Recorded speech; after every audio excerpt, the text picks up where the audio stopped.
Hey everybody, and welcome back to Let's Vote on CC2LP1. We are in 2020 now, and now we can totally see clearly, and I can break my glasses and insert all the other terrible sight jokes here. We are in 2020, it's a brand new year, and you'll notice here that I have a score for this set. So I'm just going to cut to the chase.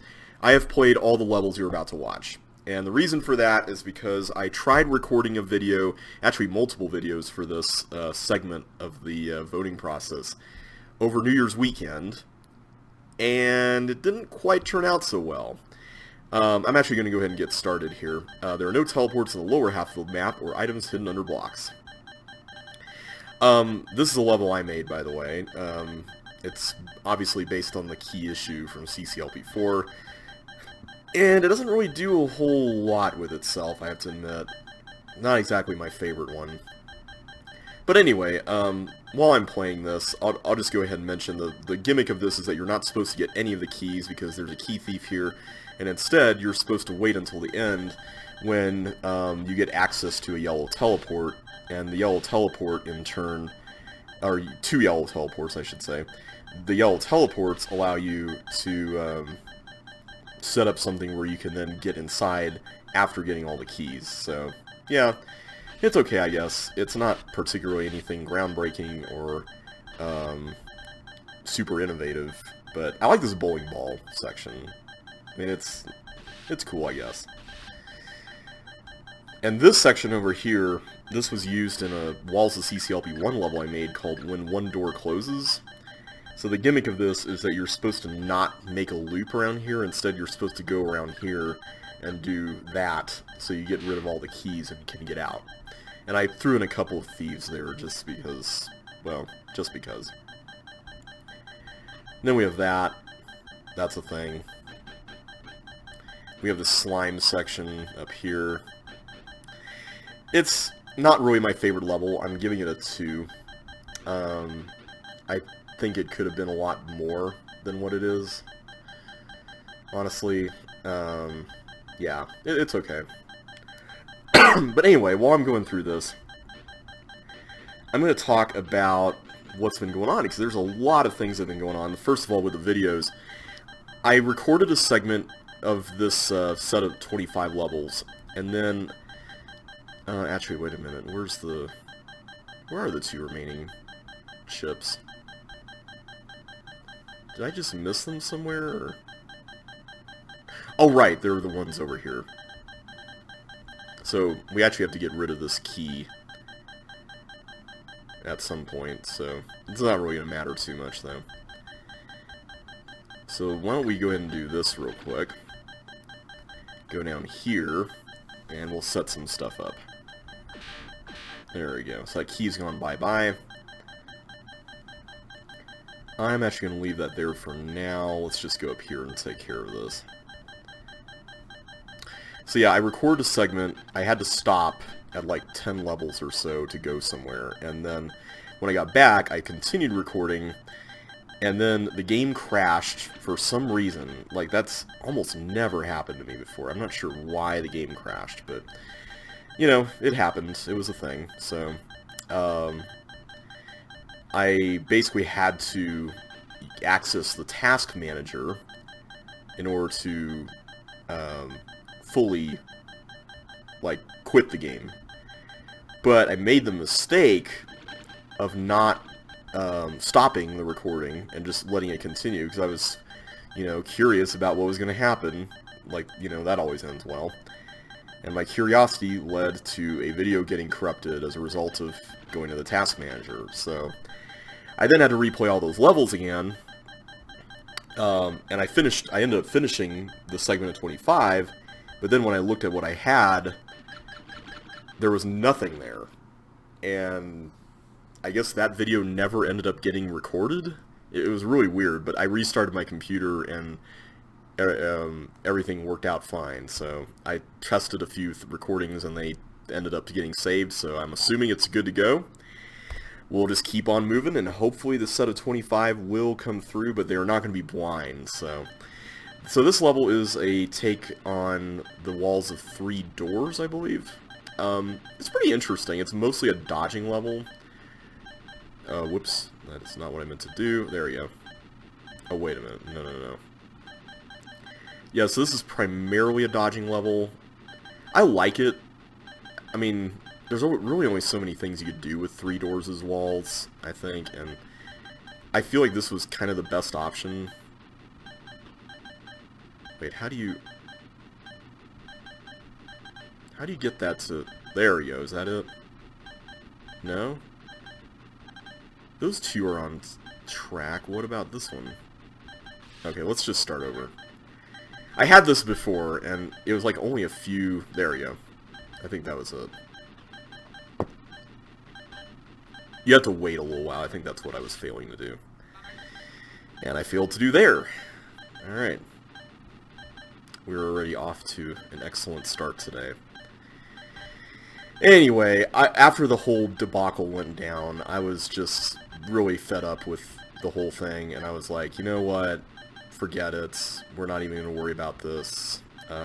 Let's just wait to record again until later. And I told the rest of the CC community in the Discord chat about what went down and said, you know, guys, you'll come, just give me some time. I need some space right now after that, and I need to be doing other things, so I kept busy with some other things. One of which was something I got back into over Christmas, and that was optimizing. So as I mentioned in some previous videos, I kind of got away from optimizing last year after getting a little bit too obsessed with it, and I think that was one of the best decisions I could have made, was just to get away for a little while and take a break from it. And I'm glad I did. I came back and I felt more refreshed, and I was able to optimize a bunch of levels, and I'm still going. I haven't really gotten to the point where I've become tired of it yet, so that's been kind of nice. So yeah, I'm excited about where things are headed. I'm gonna wait here. So this is interesting. There are doppelgangers here who are, I think they're hitting gray buttons, or I forget exactly what it is, but I looked in the editor during the failed recording, and there's some kind of movement thing where there are doppelgangers under the canopies, and they're reversing force floors that are carrying these blocks around. And I think that's really cool. I think it goes on for a little while, but I mean, that's the layout for you, I guess. This is a really odd level, but I like it. I think it's pretty cool. And they managed to sync up pretty nicely, too, so just keep on going here.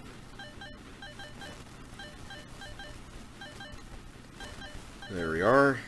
Get through that. There's also, like, a dynamite you could get and break into, like, the other areas of the level to get bonuses. I'm not going to do that. But I'm glad that exists. I'm glad the whole level didn't get used. I think it works out pretty well.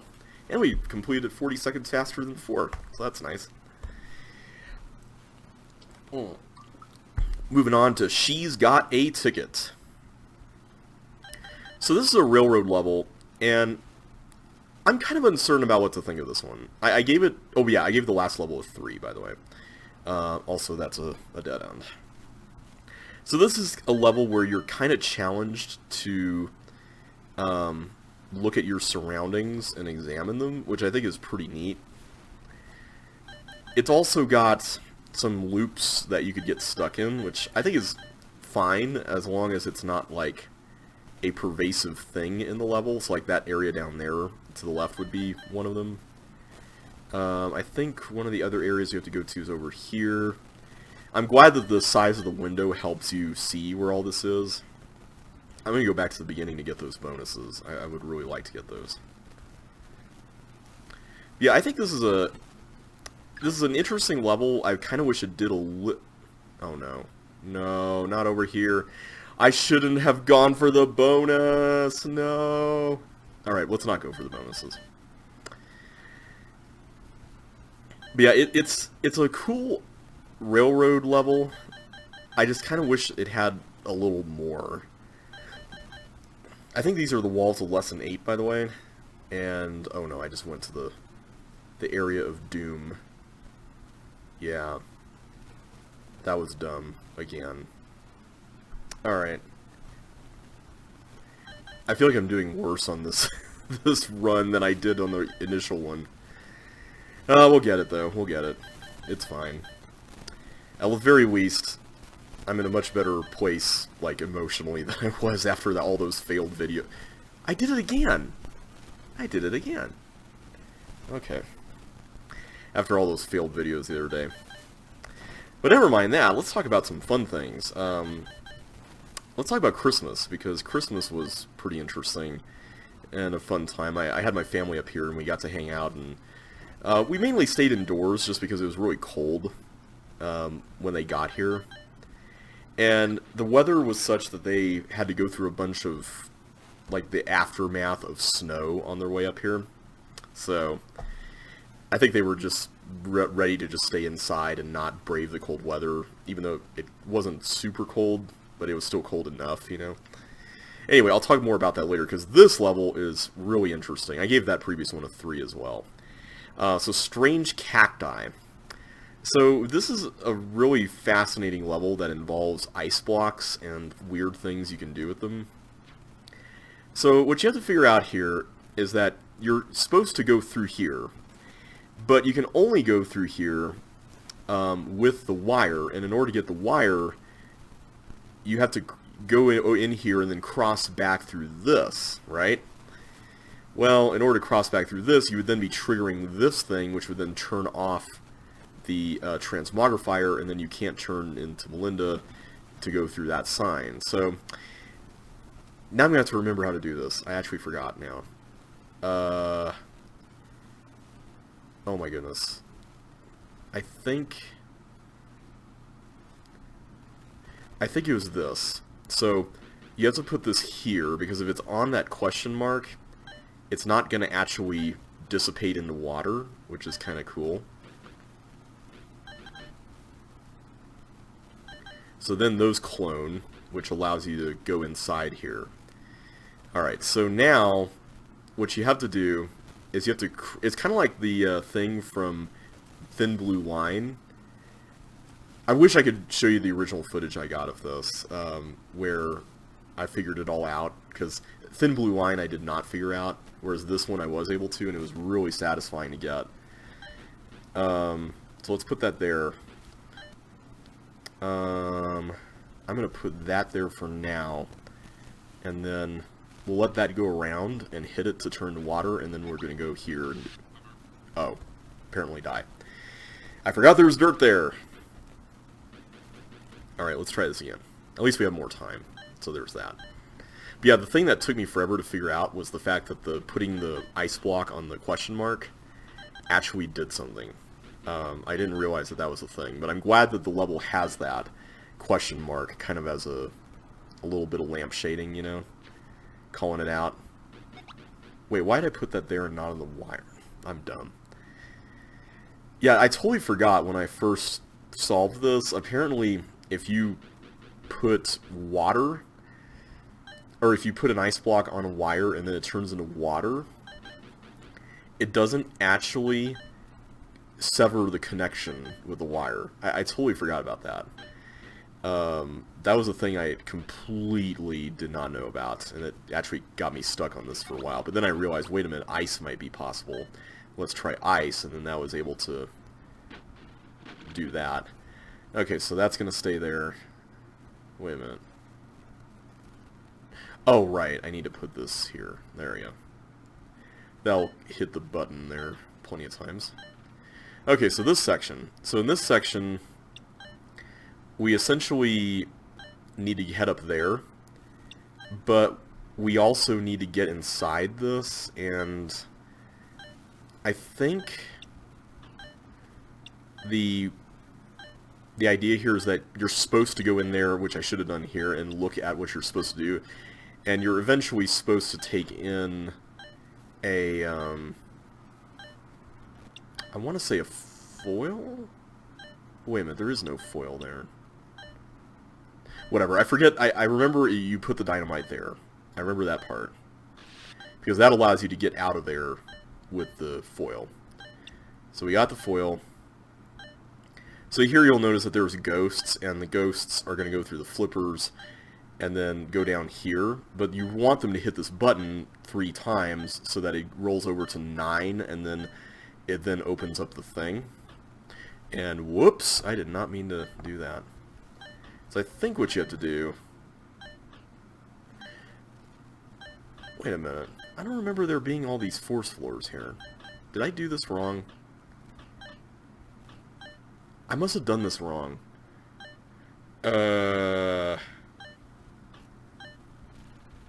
Yeah. Let's try this again. I obviously missed something here. I forgot how I did this before. This was like the thing I was afraid of. I was like, I'm gonna forget all the level solutions, and now it's happening. But yeah, I had a lot of fun with my family being up here. It was good seeing them again. We had a good visits. We got to go to my church's Christmas Eve service, and we got to play some games around my apartment, and we had my friends over, and we all had a game night. It was fun. I was really looking forward to introducing them to all my board gaming friends, so I'm really glad we got to. Alright, so that's all taken care of. Okay, I'm not going to get that. I'm going to wait. Okay, so this...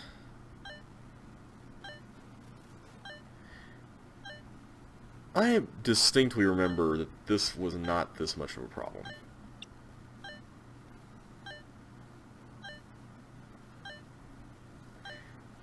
No, it couldn't have been the other way around, could it? The problem with putting it here in the middle is that it's going to blow up everything, whereas putting it here is going to blow up one thing.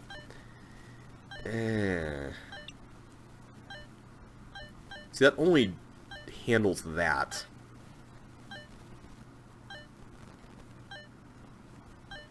And the problem with going through here is that you can only go through once, I think.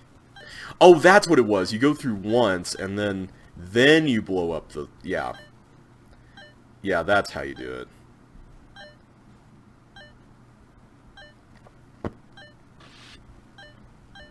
Okay, so now we go inside this. That's right, I forgot about that. Now what is... I guess those things are supposed to do something. And there's a bunch of bonuses here you could get if you want. So that is Strange Cacti. I gave it a 4 because I really liked it a lot. A lot of fun things. It feels like a level Tyler made. I don't know if it's actually a Tyler level, but I feel like it's the sort of thing he would build. And I really enjoyed it. I thought it was cool. Small obstacles. Oh my goodness. This level was... Oh, wow. It had me thrown for a loop. So, as you can see, this is another big epic campaign checkerboard aesthetic level. And this one, I feel like I was stuck on this one for a while. But while I'm going through it, I'll continue talking about how things have been going lately. Because I feel like the last video I did... Was the last video I did the Nancy Drew thing? I think it was. So we have to put this here to catch on the way back. Like, there's a lot of little setup things that you have to do in this level that it doesn't really tell you about, which is kind of frustrating. Like here, I'm supposed to get this before getting that tank through. Like that. Okay. So now the tank is over there, and we can go through here. So I can't go through here, obviously, because there's dirt, and I don't have hiking boots, so let's work on that a little bit. What else has been going on? Oh yeah, I saw Star Wars The Rise of Skywalker, and I feel compelled to talk about this because I did talk about Star Wars in the past.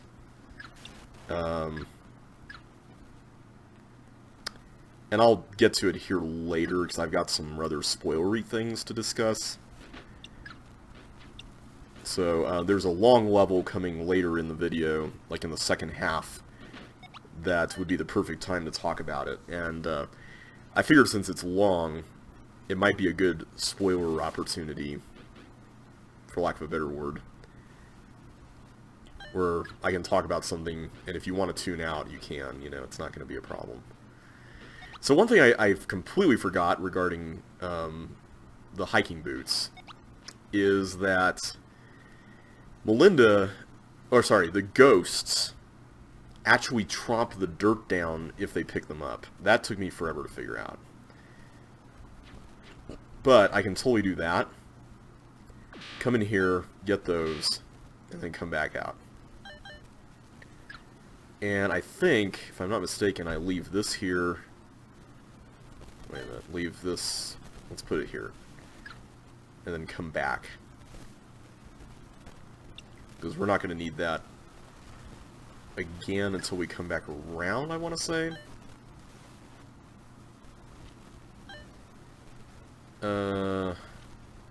Yeah, I need to put that there. Yeah, this level is one of those ones where it's like, oh, you gotta watch out because some trap thing could mess up your day, you know, you gotta be careful, you know, that kind of stuff. One thing I completely forgot about here is that the tanks don't, or any monsters really, don't actually travel on green keys, so you can just do this without any problem. The blue tank is guarding the flame jet control. Yeah, so you don't want that to drown. You definitely do not want that to drown. And I'm going to leave this over here so I can come back through this room later when I have everything I need. Okay, so this next part I found incredibly frustrating. Oh my goodness. So essentially it's a yellow teleport deal, and you're supposed to push this block through this. And I am not a fan of this. I'm just gonna be, you know, just say it straight up here. I really don't like this. I'm gonna put this here. Make sure we can at least get it here. Because you have to keep track of where this thing is, and at least for me, it always felt like it was a bit of a chore. Also, did I just lock... And yeah, this is the problem. You lock it into a state where you don't realize that you've pretty much cooked it until it's too late, you know? Like, I hate the fact that that's even a thing. In fact, I'm going to actually do the replay on this, which is what I did before. My main beef with this level is that you get to this point, and you have to do this puzzle that requires this very lateral kind of thinking, and the whole thing just, I don't know, it just feels like such a weird momentum kill, you know, toward the end of the level. So yeah, other than all of that, everything's been going pretty well. I feel like this New Year's been going pretty okay so far. I feel a little bit more healthy, I think, just because I've been trying to be a little bit more intentional about going to the gym and just being more regular about it. And so far, I mean, and that's not just a New Year's thing, that was something I started doing back in November, so I'm kind of glad for that time, because I feel like when you make something a New Year's resolution, you feel a lot more guilty about, like, not adhering to it, whereas if you start something outside New Year's, at least for me, it feels a little bit more like, hey, you know, I'm doing this, and it doesn't matter on the time frame within which I'm doing it, it's still happening, right?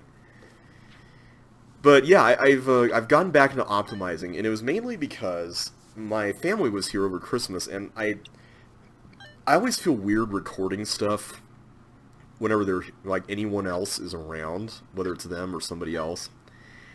But mainly just because, you know, the potential of having, you know, some kind of interruption is there, and I hate to, like, stop and then start again and do all that stuff, and it's like, why not just record when there's no one here and I don't have to worry about any of that, and we're all good, right?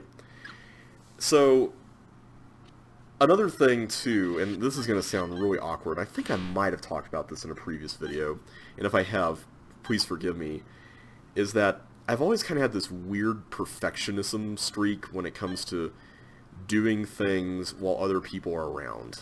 Because I always expect somebody to ask about the thing I'm doing. So as an example, the example I always like to give is when I was little, I would practice the piano with my parents' home. And I think because there were times in the past when they would they would give commentary and feedback on what I was doing, I guess it always felt like... Wait a minute, what are you doing? Oh, I see, there you go, you get it there. It always felt like that could happen, and I knew that they were thinking something about the way I was playing, and I was so worried about whatever that was, and I'm like, okay, you know, maybe it's just the people pleaser in me, but I was just like, okay, what's in your brain, you know, what you thinking, I don't know, you know, that kind of thing. And yeah, every time I would like get done with a quote-unquote performance of something, even though it was just practice, I would be like, so how was that? You know, it was always that kind of like, I knew that if I didn't say it, I would feel awkward because I knew that somebody's brain was processing what they had just heard, and, you know, the silence felt really awkward. You know what I mean? Like, I don't know, it always felt weird to me. Okay, so we made it back here. But yeah, I would always think that if someone heard me doing something that was just meant to be a thing I did for myself, my brain would just obsess over whatever it was that was going through their brain. And I know that's not a very healthy place to be, right? But that's kind of where I was, and that's kind of what I struggle with, so, yeah. At any rate, so now we return through the rest of the level and do all the things that we couldn't do the first time. But yeah, instead of recording CC2 stuff, I got back into optimizing. So I figured, you know, if we needed some time apart and, you know, just time to be alone, optimizing felt like a good way to kill some time. I also thought about making progress on my third playthrough of Fire Emblem Three Houses, but I don't know, I just hadn't been in the optimizing world for so long that it felt like it was time, you know? It felt like it was time to just kind of get back into it and just see how it was. And I had a good time. I started with some CC2 levels, did some CC1 stuff that you know, had happened. The records were set while I was, you know, taking time off. So it was cool to, wait, oh, that's right, we have this area. It was cool just to kind of catch up on all those and see what everyone found, which was neat. So, and I'm still going through now. I'm down to, I think, 21 bolds in just CC1 MS, and I think 94 all in all. I think the most represented is Lynx at this point, because CCLP3 has so many that were set last year that I have yet to find. So that'll happen hopefully one day, but not right now.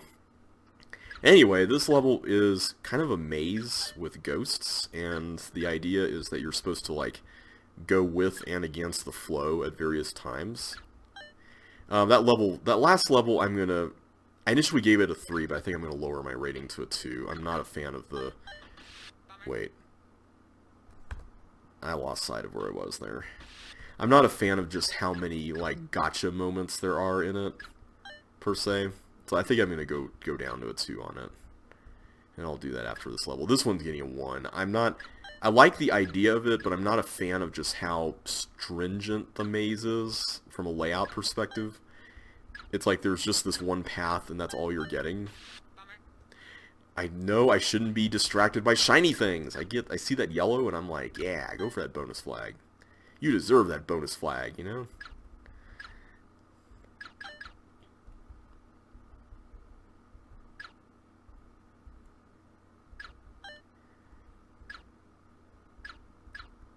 Okay, there we go. I'm not going to get that. I'm going to just stay the course.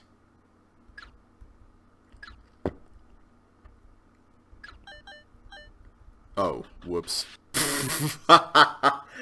That's right, those areas are actually not going to be accessible anymore. I forgot about that. My bad.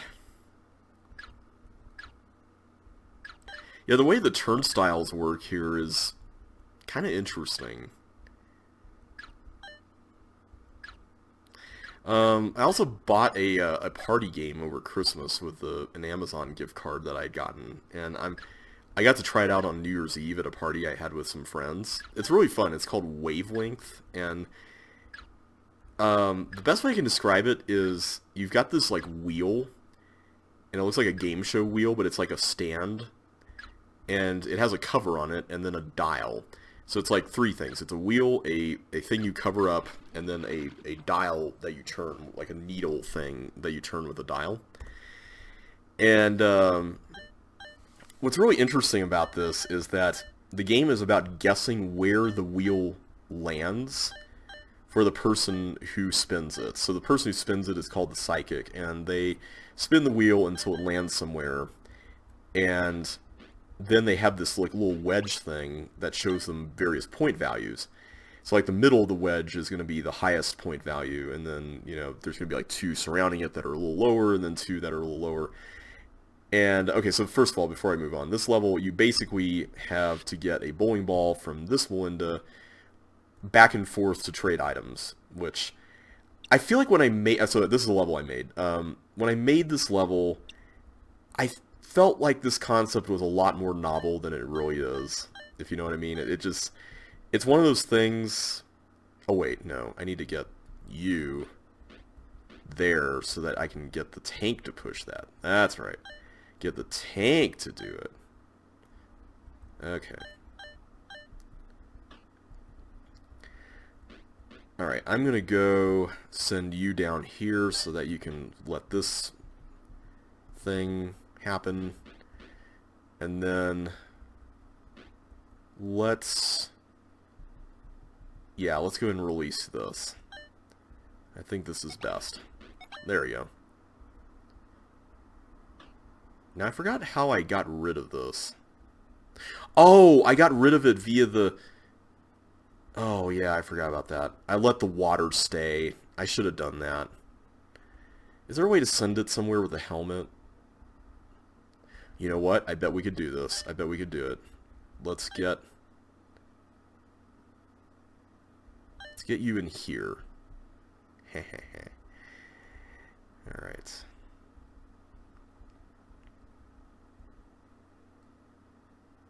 Wait, this way. Alright, so you're going in here, and then you are going to not do that. How do we handle this? Let me think here. Actually, that might be fine. Let's just send it up there. No, not up there. Let's just keep it up there. Yeah, that should be good. I just didn't want it to get in the way of the bowling ball. Alright, so now we send the bowling ball across, letting all of our stuff go. Whoops, not that. Alright, I'm going to let it get that first. I'm going to let it get the items we want to trade first. Let's do this one next. And then the railroad last. How about that? And then we'll let it get a helmet. Oh, wait a minute. No, I did that in the wrong order. Oops, hang on. Yeah, hang on a sec. That was a bad idea. I should have used... Oh, great. Alright, I think we can salvage this, though.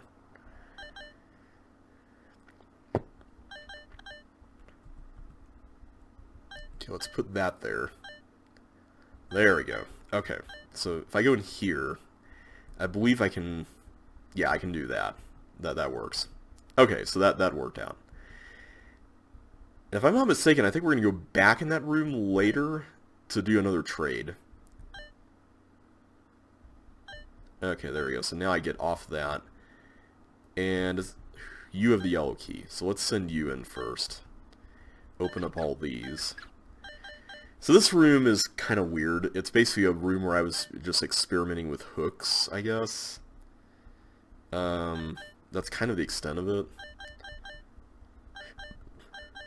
I keep forgetting to, there you go, do that. And the idea with this is that you're supposed to figure out that you're supposed to hook the block across where this force floor is. But if you do that without a helmet, you're going to get killed. So you have to get one of your old helmets back from before in order to make this work. Which is kind of interesting. I like this idea. I feel like this is one of those levels, I feel like when I made it, I was like, I thought this was way more clever than it really is. And it's okay, I guess.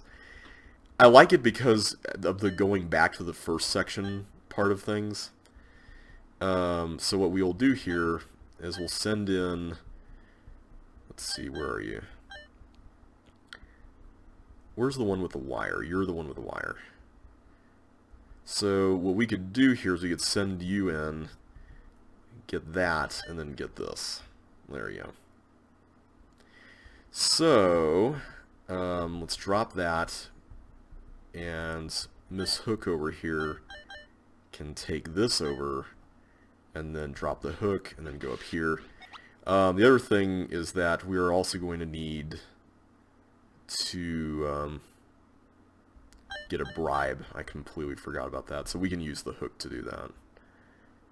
So let's lay the hook down. Who has the wire? You do. Since we no longer need the hook, we can get our bribe back.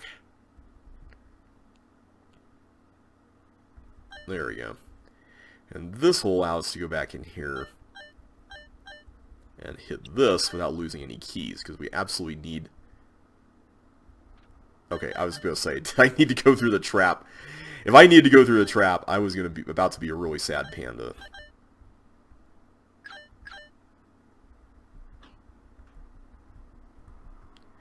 And we go around here.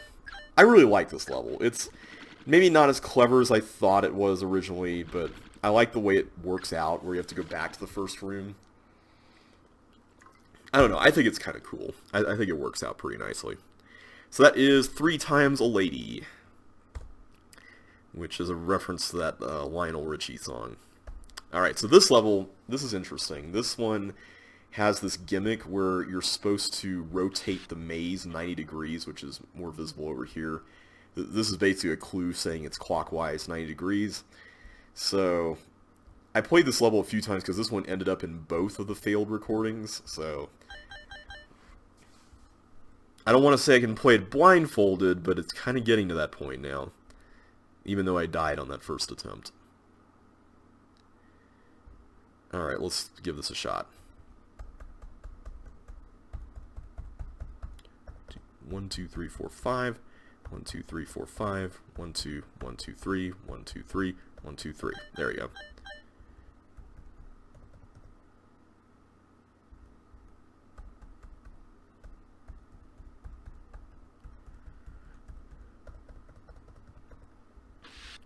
No! I miscounted! Ah! Really? It's alright. We'll get there. We'll get there.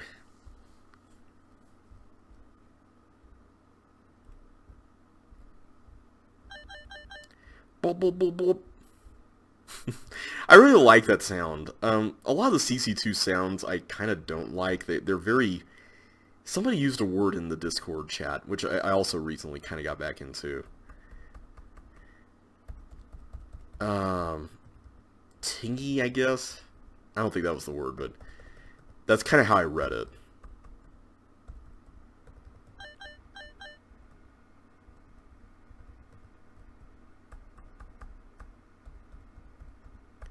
One, two, three, four, five, six, seven. 1, 2, 3, 4, 5, 6, 7. There we go. So I'm giving this a 1, and the main reason is because this falls into that category of levels that are completely trivialized with a map, which I'm not really the biggest fan of. I think some of the best levels are the ones where looking at a map doesn't really help. You just have to play it out.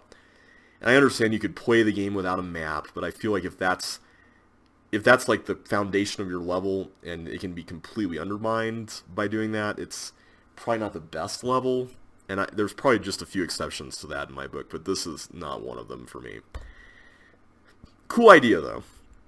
Alright, light rail. This is a pretty simple level where you just clone some fireballs and try to avoid them. There's really not a whole lot to this one. It's basically just this. That's also getting a 1. Alright, we have Boot Jolokia, and this is a level with a kind of interesting mechanism where you have to set up these things to switch back and forth what side you're switching the yellow tank through. And you do that by hitting the button twice like that. It's kind of cool. Wait a minute. Oh, right, I need to get that over there. I forgot.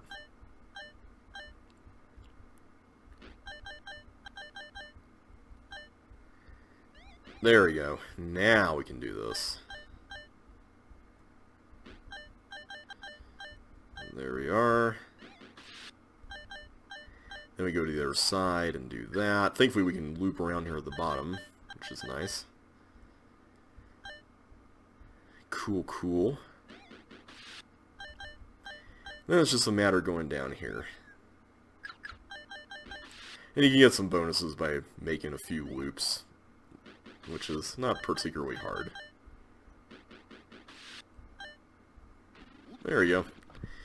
I gave that one a 2. Like, I liked the concept of it, but I felt like the whole thing was just a mechanism to get blocks pushed, and the block pushing didn't really do a whole lot. So, I like the top part, the bottom part less so, if that makes sense. Alright, DIY flip-flops. Now, this level, oh my goodness, this level, it's 10 by 10. Everything you see on the screen is basically what the level is, and this gave me so much grief.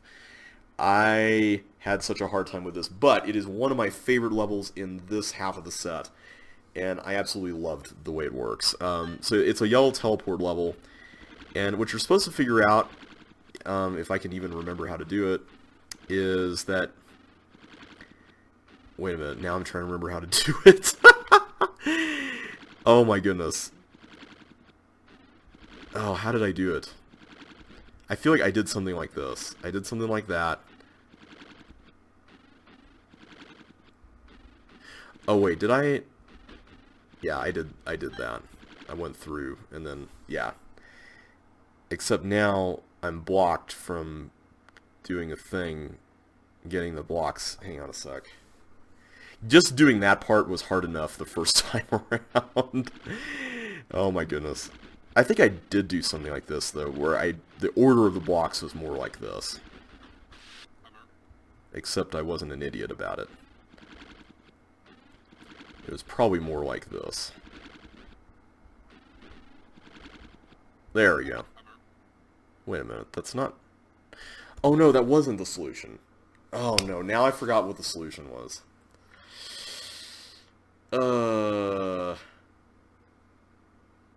I don't think it had anything to do with the ball, per se. Did it? Did it have something to do with the ball? It might have been the other way around. Actually, I think it was. I think it was the other way around. I did something like this. Except the ball is the thing there. This first part is like the part that's the hardest. Once you get past this, it's not so bad. No, that's not going to work because then I can't escape. What? So that's not the solution. I'm trying to remember how you do this.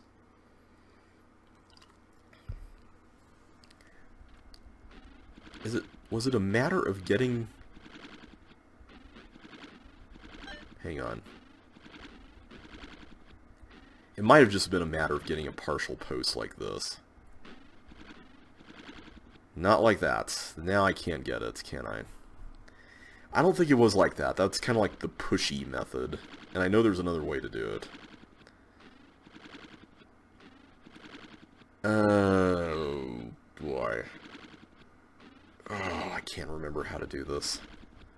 Why can't I remember how to do this? This should not be this hard. Wait, maybe it was this. Oh, except not like that timing. No, no, no.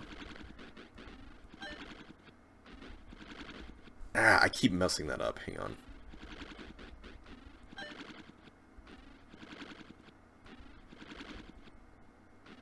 There we go. That's how you do it. Wait, no, that's not how you do it. Okay, I'm so sorry. I completely forgot how to do this. This...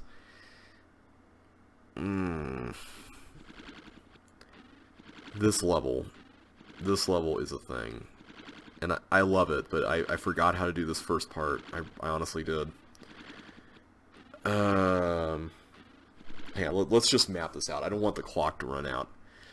So...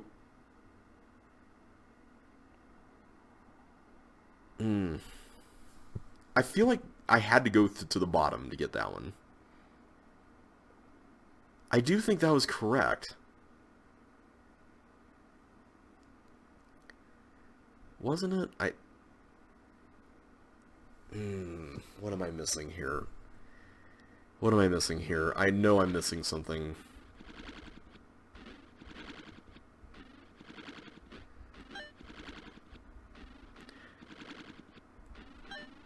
Yeah, see, the problem with doing it that way is then the ball eats up the other one, which is something I tried when I was optimizing fish and chips from the original CC2 set. I discovered that little feature there. Oh, excuse me. Well, I'm going to try the pushy method, even though I'm pretty certain... Whoops. Even though I'm pretty certain that's not the way it happened before. But yeah, the idea here is that you're supposed to maintain the ball, because if you can... Oh,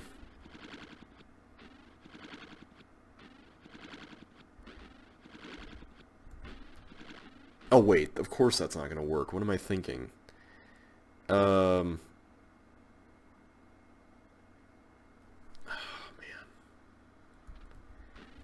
Why am I forgetting this? Why am I forgetting this?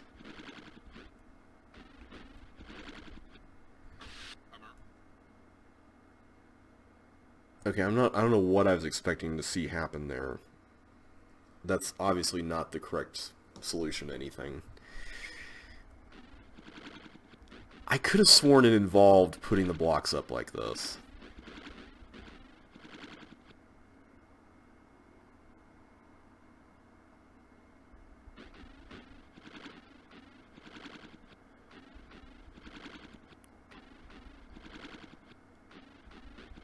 It could have just been this. Hang on. Except then the ball's going to beat me back.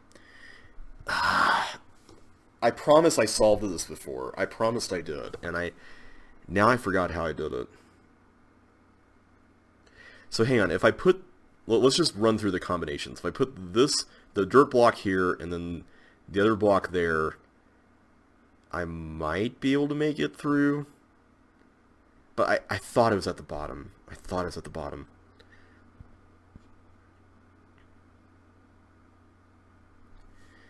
I could have sworn it was at the bottom.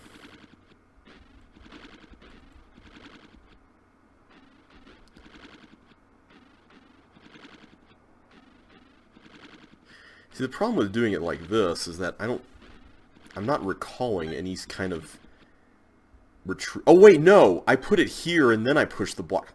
Wow. I'm dumb. Yeah, that is the method. I completely forgot that's how that works. Oh my goodness. Wow. Okay. Let me just do this real quick, and then we'll grab this and not do that.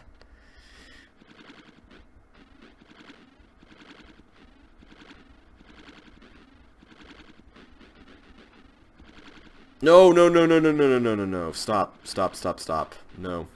Stop. Or wait, it was the other way, wasn't it?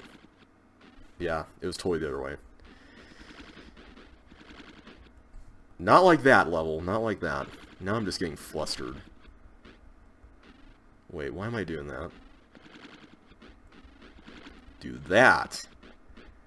That's the smart way to do it. There we go. Except that's not. That's right, I put this one down first, don't I? Then I do this. Except I need to actually wait for that. We'll get there, guys. We'll get there. I promise. There we go. And you have to be careful not to push both of these at the same time. That's another thing I discovered. No! Ah! Oh my goodness. I don't remember this being this much of a pain the first time around. Okay. So you go there. Do that. Okay, this time I'm going to actually push it down. There you go.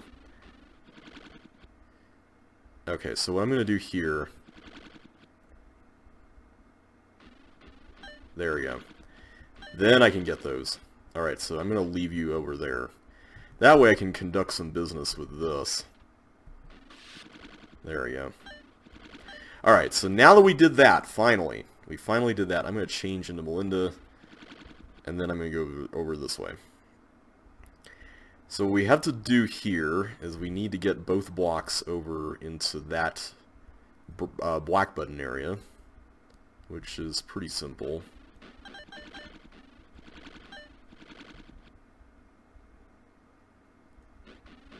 There we go. Oh, whoop, whoop, whoop. I don't want to do that. Better to go back around here and do it. There we go.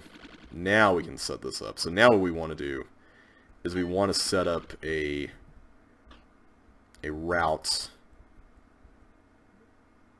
Hang on, I'm trying to remember how to do this. You have to get the ball into there. Oh, right. I just have to come back around. Okay, let's just wait. There we go. Now, let's do this. We set up this guy over here like that. This is the level in which the game crashed, by the way. I don't think it had anything to do with this level. It was just the game crashing. I'm giving that a 4. I really liked it. I thought it was a fun level, even though I had trouble with it. It was fun. It definitely was a little cramped, and the time limit is low, and I would like to see a time limit raise if this makes it into the set. So, but a really fun level. I liked it. Oh no! More pushing! Yeah, more pushing. It's the CC tradition. Alright, so I'm going to go ahead and just put that there. Yeah, this level has some interesting block puzzles. This one I voted a 3, but I really liked it. It has this thing where you have to send the glider into here to even get to those buttons, so that you can go through the traps, which I thought was kind of cool. And then there's a Sokoban down at the bottom where you have to do some things. And things are fun, so there is that. Fun things. Set those up so you can turn this guy around and then come back. Whoa, come back without dying.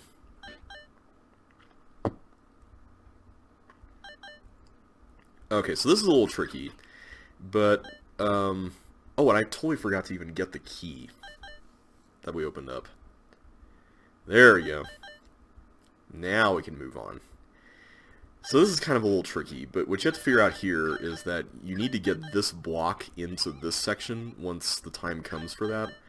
The first thing you have to do here is go inside this area, though. And then you can go over here, get the block over, and then this block becomes a part of this Sokoban, which is an interesting one. I will say that. I actually really like the way it works. There's a lot of shuffling, but like the shuffling is pretty cool when it all comes together. It's like you have to do something like that to start things off, and then I think you do that. But then when you actually put the blocks in, it's not like you're locking tons of stuff into place. Like it feels like it's kind of out of the way, so that's kind of neat.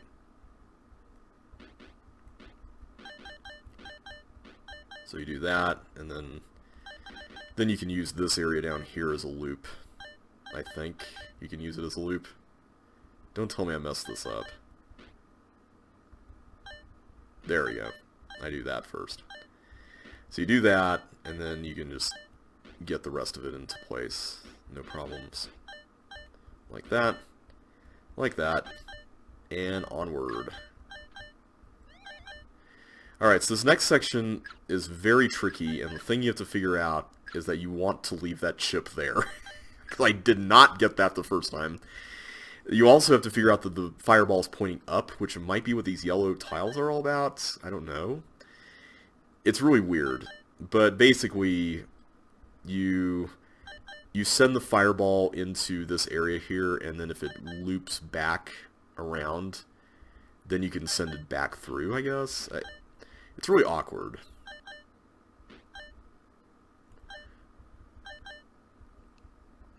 So I got that. I can now go in here and open this up. I'm going to go ahead and take care of this, this section. Alright. I can get that outlier there on the way through. You don't... Oh wait, I guess you do have to send this block over. There we go. Now the fireball can go onto this bomb.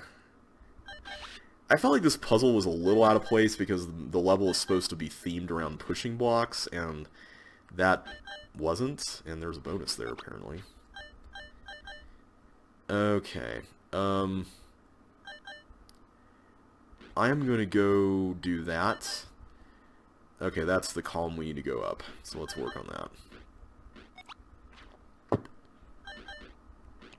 This level has an awfully generous time limit, which is cool. I didn't actually solve it the first time around. I watched the replay because I got to that fireball part, and I had already been through a fair few attempts for the level with the glider where I kept dying to it for some weird reason. And by the time I got to that and I messed up there, I'm like, okay, I'm just gonna watch the replay at this point. All right, so we got this. Okay, so this ending puzzle, this part, I don't know how I feel about this. You basically have to figure out that you're supposed to get this this set of tanks in like that. I guess it's not that hard, but considering how delicate it is, it's kind of like, ooh, I'm gonna make a mistake if I'm not careful. But it's not unfair. Like, you can just send it down there to the ice maze. And I'm giving that a 3. It's an okay level. It wasn't like really bad or anything. It was kind of average for me. I thought it was fine.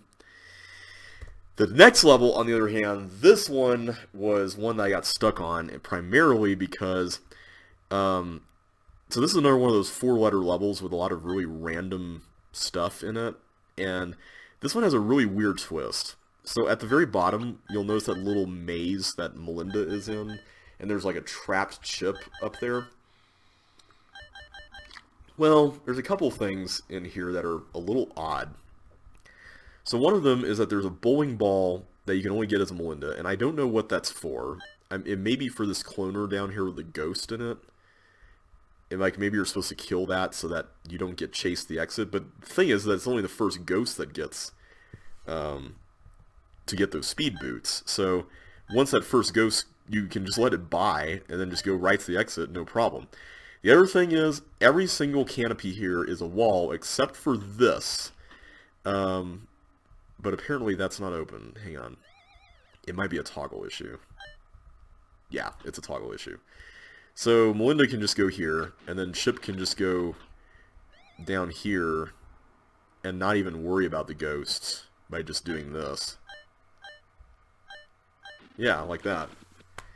I don't know, it's a really bizarre level. I wasn't really a fan of the amount of hidden information in it. The ball at the top that just toggled for some strange reason, and yeah, it was a really bizarre level, and I'm giving it a 1.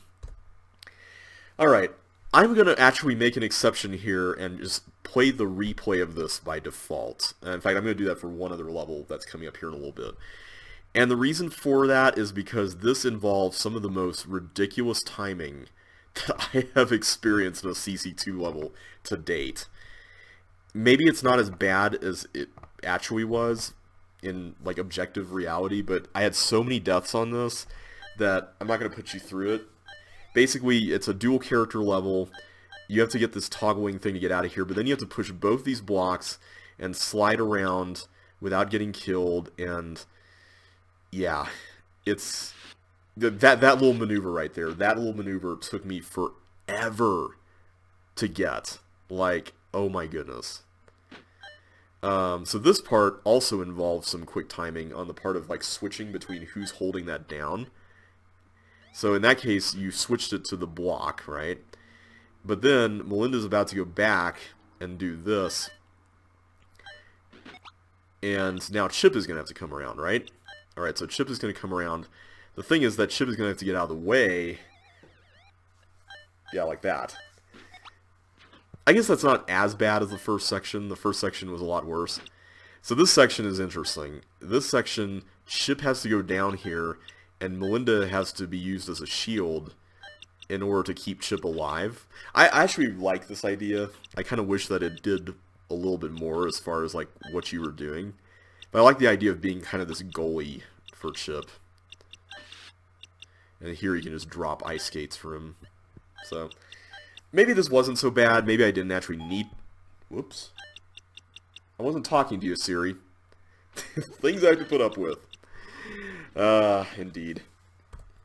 Oh yeah, I forgot to mention, I got a new phone over Christmas.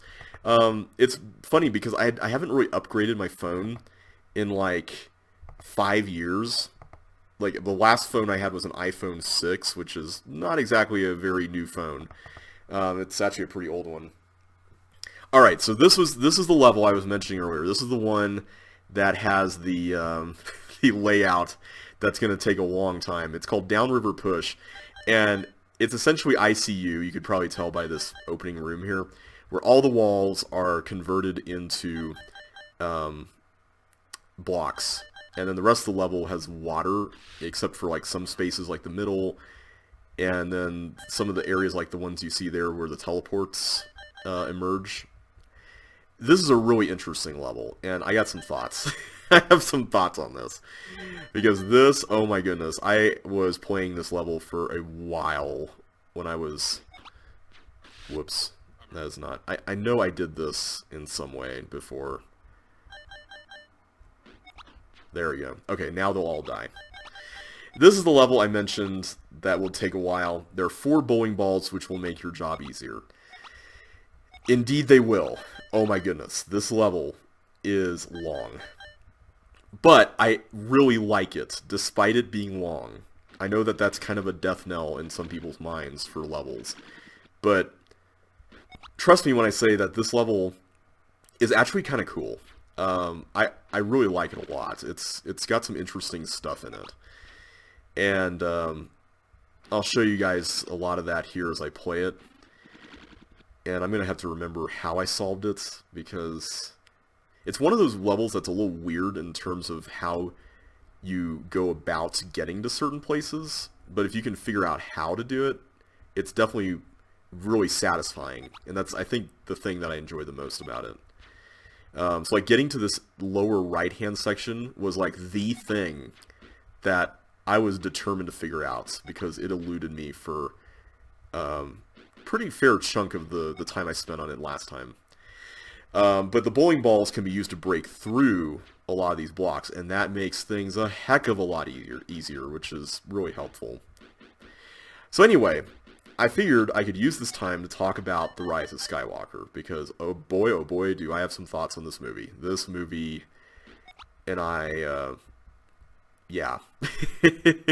I liked it. I enjoyed watching it in the theater, but there were a lot of things that, there were a lot of issues I had with it. And, yeah, I'm just going to go ahead and say right now, I'm going to give some non-spoilery thoughts first. Let's just leave it there. I'm going to give some non-spoiler thoughts first, and then I'm going to put a big fat spoiler warning on this video, and if you want to keep watching through this level, I'm only going to talk about the movie in this level. If you want to keep watching, you can. Otherwise, you pretty much see what this level is all about. I mean, I don't think you need to see a whole lot more other than this, but if you don't care about the movie at all, I'll give you some commentary about some of the things that happen in it. So, general thoughts on it. I enjoyed watching it. And I say that way because I felt like as a theater going experience, it was a blast. Like I had a really good time watching it. I thought it was fun. It was entertaining. I had a good time. There's just a lot of cool things that happen in it that make you go, oh, that's pretty neat, you know. Um, it had a lot of those crowd pleasing kind of moments. And I feel like as a filmmaker, J.J. Abrams is the type of person who is pretty much all about crowd pleasing. Like that's his thing, you know. I don't think there's really anything we can do down here. I think the next target is up here. Hang on a sec. Up here. Yeah, it's this way. Because this way you can break through this side. But yeah, this movie was a lot of fun. Like, I think I mentioned in a previous video, I didn't mind The Last Jedi as a movie, but it definitely felt weird as a Star Wars movie. And I think the reason why it felt weird was because The Force Awakens did all this stuff setting up, you know, its new main characters and everything. And say what you will about the new main characters, but I thought that The Force Awakens did a fairly decent job at that. Like, I liked the way, you know, it kind of set up these new mysteries. You know, that's something that J.J. Abrams is obviously known for, is his mystery boxes and things. And I thought, as a movie that was supposed to kind of reboot and jumpstart a franchise again, it did a good job rebooting and jumpstarting a franchise. And I enjoyed it on that level. And then The Last Jedi came around, and it was really strange, because it was kind of like, I felt like Rian Johnson, as a storyteller and an auteur, was taking the franchise in a completely different direction than everything JJ had set up, and that was really frustrating.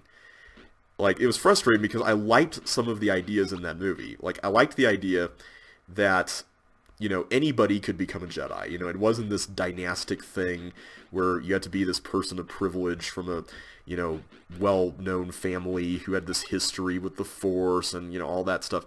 Like, no. You didn't have to worry about that. The Force was available to everybody. And I liked that concept because it made me feel like that, you know, little kid again, much like the one we see at the very end of the movie, who thought, ooh, I could become a Jedi, you know? The problem I had with it was that it followed up a movie that set up all this, you know, air of mystery around its main character, Rey, and instead of actually answering those mysteries, it provided an easy answer. And I think easy answers are kind of the theme of this trilogy, and one of the things that I find really frustrating about it. And this movie essentially tries to kind of please everybody in the sort of story that it tells. And this is kind of where I got really frustrated with it. Okay, so there's nothing more here. I'm trying to remember. Oh, yeah, that's right. Those are the last ones I got on my previous attempt. Now, how did I get in there? I'm trying to remember how I got in there. I'm really thankful, by the way, that this is untimed. Like, that's such a relief. Anyway, where was I? Oh yeah, we can go through here. I forgot about this.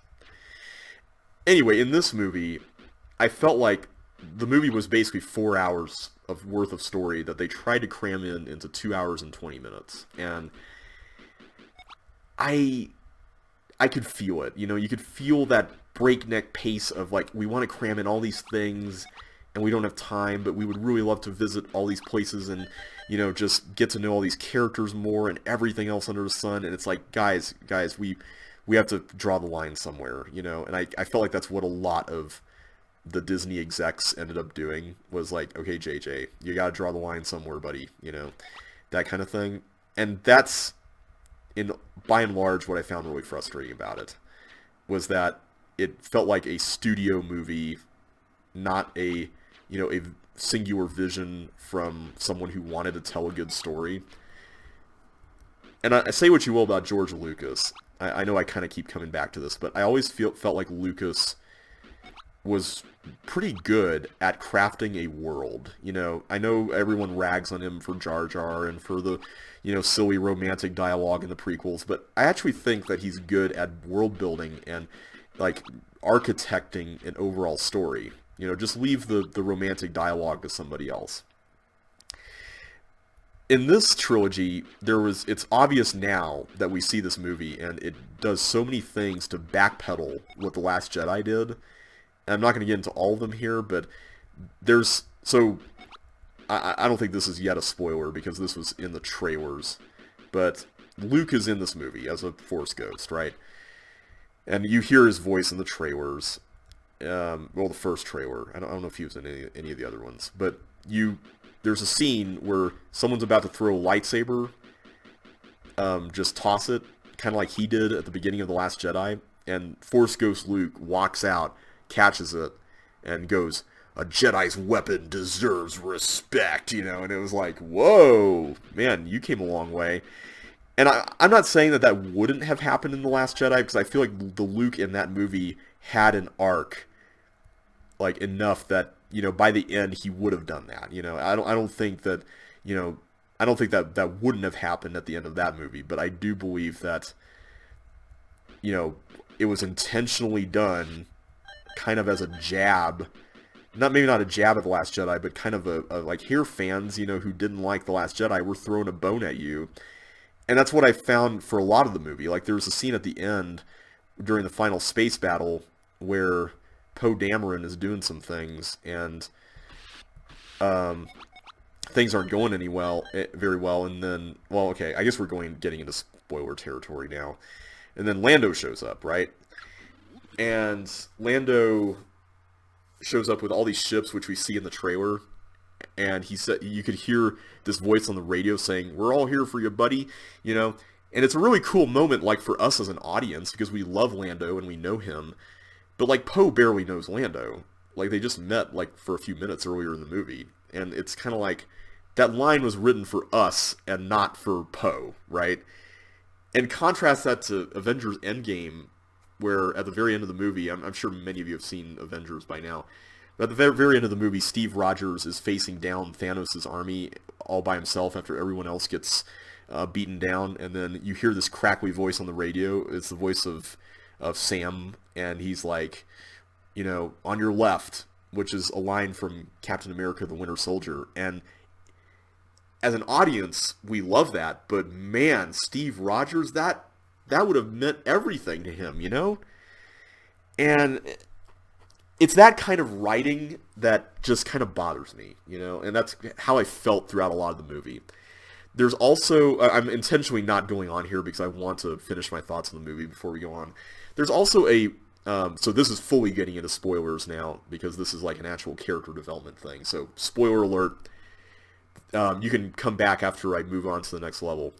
There's also a redemption arc for Kylo Ren. Now, I was skeptical about this after The Force Awakens because, he killed his dad. He killed Han Solo. And I'm like, you can't come back from killing Han Solo. Han Solo's everything to fans. But I think they did a pretty good job, because in all the movies, there's kind of this theme of him constantly feeling the pull toward potentially coming back to the light. And in this movie, we actually have a scene where he and Rey are doing this lightsaber duel on this ocean world, and there's all this wreckage, and you've probably seen it in the trailers.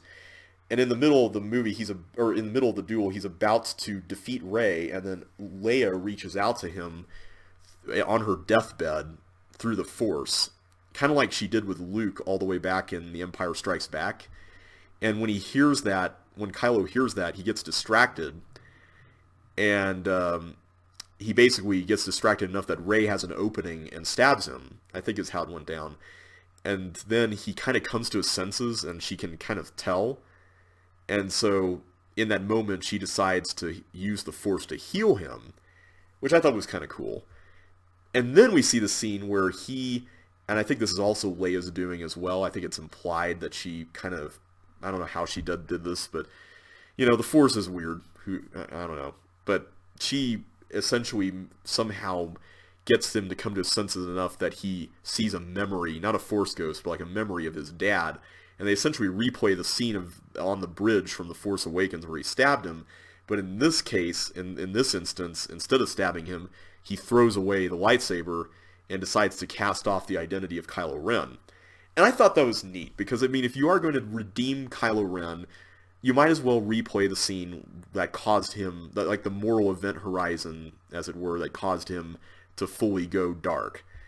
And so I thought that was pretty okay handled. But then at the end, this bothered me, and I think it bothered me because Adam Driver is such a great actor, and after he turned back, his performance was like night and day. Like, when he became Ben Solo again, he was like running it round at the end into like the cavern where Rey and the Emperor, yeah, spoiler alert, the Emperor's in this movie. I guess you could tell in the trailers, but they were having their final confrontation.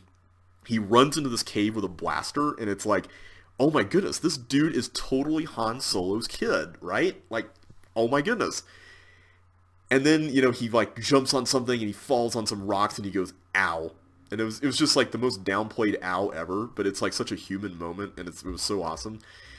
And then like Rey uses this really cool force trick to like hand over a lightsaber to Ben, and like as he gets it, he lets off this little shrug, like this little sigh of relief, like, you know, it was just like such a Han Solo moment. And I'm like, oh my goodness, this kid is absolutely the son of Han. Like, amazing, right? Well, Rey, both of them get beaten down by the Emperor, and then at the very end, Rey does like this really cool move to deflect all the Emperor's lightning back onto him, but then she kills herself in the process by doing it, and then Kylo finds her dead after climbing out of the pit he fell into, and uses that force healing technique to bring her back to life, basically returning the favor that she had extended to him earlier. And then she gets brought back to life, but then he dies. And this bothers me. I have to be honest, this really bothers me. And I know everyone's going to say, I know that Anakin Skywalker also found redemption and died. But I also feel like Anakin Skywalker was a much more fully fleshed out character, especially across all 6 movies. And especially if you watch the Clone Wars animated series, where you really get to see him in his prime prior to his fall to the dark side, you kind of get a well-rounded picture of who this guy is. And so when he does go to the dark side, it's that much sadder. But here it's kind of like we're seeing it in reverse, where Kylo, we meet him as a villain, and we barely get to see him as this hero at the very end. And so he dies, and it's almost like, I get why he has to die. I mean, as an audience, our sense of justice is not going to be satisfied unless we see a character who has committed all these atrocities, like blowing up planets, bite the dust like he did. But by the same token, I also feel like movies are doing the whole idea of redemption and restoration a bit of a disservice by just using death as, like, the answer to everything. Because Kylo's death, or even if he was in prison for like 1,000 years or something, none of that can make up for killing off millions and trillions of people on planets. I mean, let's be real here. It wouldn't make up for that. And I guess this could be a whole discussion. Well, a friend of mine posted a blog post on it, and it's gotten me thinking about it. It's that, why is it that our senses of justice, especially in our culture today, are more retributive than restorative? You know, where it's like, okay, this guy deserves, you know, this punishment, and I can agree with that, but like, to what end? Like, what is the goal of him being punished? Like, do we want him to become better? Do we want him to, you know, find peace and find grace in the midst of that kind of, you know, decision to come back to the light, you know, and all that? Because I feel like death is such a cop-out in terms of writing fiction. It's like, oh, you know, I want to get my happy ending for this character, but I also want everyone else to be vindicated, not vindicated, but just to feel like that justice has been served. So it's time to make the blood sacrifice of killing off this character, and we're going to make this happen. And yeah, it really bothers me that that's been such a trope, you know, especially with characters that we barely get to know in movies, you know, or in stories in general. Anyway, that's a whole rant that I'm just going to stop right now because I need to get on with the video. But anyway, those are my thoughts on the movie. I enjoyed it. I thought it was fun. I liked the way they handled Rey in this, I think, more than the other 2 movies. I feel like it was well done. there's a little bit of backtracking about her heritage from episode 8, and I'm not going to get into all that here, but aside from the way that was kind of slapped together after what was done in The Last Jedi, where she was told she was a nobody, I think it worked out fine, you know. It was good, but it's one of those movies where if you think about it too hard after you leave the theater, you're going to be like, you know. But yeah, I would recommend it. It's fun. I mean, it's a fun popcorn movie. It's just sad that I'm calling Star Wars a fun popcorn movie when it's been a franchise that's meant a lot to me over the years, and I think that's the saddest part of it. But Mandalorian, hey, Mandalorian is amazing. And if you haven't seen that show, it's a fantastic exercise in small-scale world building. Go watch it. It's amazing. And speaking of amazing, this level has one of the most novel concepts I have seen in a while. Basically, this maze moves with these tanks. I really like this. I think it's really neat. And you have to make sure there's something to your right whenever you're crossing. I don't know who made this, but whoever it is, kudos to them. And I almost nearly escaped that, or almost never escaped that. I feel like this is Andrew Menzies, because I know he makes these levels that have these little warning, like, beep sounds, and this one is definitely one of those. Okay. I don't know if we have enough keys or not. There's bonuses if you get all of them, but as the top part said, you only need like 12 out of 15, I think is the number. Let's see. Hey, we got one extra. So yeah, that's a really fun level. I really like this one a lot. I think it was cool. I gave it a 5. I gave the last level a 3, by the way. In Icy Morning, I gave it 2.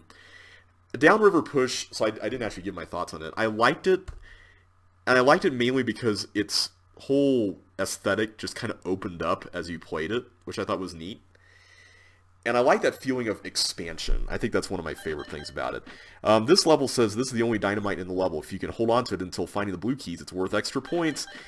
Yeah, I'm not going to do that. This level it's basically a maze, but it's like, it's a pretty tough maze to navigate, I think. It's interesting. I don't know exactly what my thoughts are on it yet. I'm still trying to sort those out. One thing that makes it tough is that you get bowling balls, right? And the bowling balls... See, I'm going to actually restart here because I don't know if that went across and blew up a green bomb. I don't think it did. But the problem with these bowling balls is that you kind of want to get rid of them. And if you hold on to them, it's hard to get rid of them because they're right next to, or you're stepping on boots, right? And the boots themselves, you can't let go of a bowling ball on them, which is so weird. It's so bizarre. And yeah, it's one of those things, it's one of those mechanisms I'm not very fond of in CC2. I kind of understand why it's a thing, but it's not a fun thing. Like, I'm not really that keen on it. One thing that you can do with the bowling balls here, though, is you can use them to create shortcuts through the maze, basically. Which I think is kind of cool. I like that idea a lot. This level would definitely be a thing to optimize. I will say that. This would be... Oof, boy, this would be a thing to optimize. The other thing is that you're going to have to, like, redo a lot of the level because there's a green button you press whenever you get the red keys, I think it is, and that opens up all the green bombs, turning them into chips and whatnot. So, there we go. We might as well just do that. There's also a thief in the middle, which is pretty cool because you can get rid of stuff using that if you want to clear the aesthetic a little bit and not have all this stuff in the way. But yeah, I like this level. I think it's pretty neat. It just took a little while to get used to the feel of it when I first played it. because it was one of those levels where I was like, oh boy, there's like visual overload upon seeing all these objects and things just scattered everywhere, you know? But I like the concept. I think the concept is where this one shines particularly well. Okay, I'm going to actually create a path over here. Which now I realize was not much of an accomplishment, but... Alright, I hope I don't get to the end and find out that I accidentally blew up a green bomb, because that would be really unfortunate. Anyway, enough about Star Wars. I don't think I really have a whole lot else to talk about. I think everything's been pretty normal here for the most part.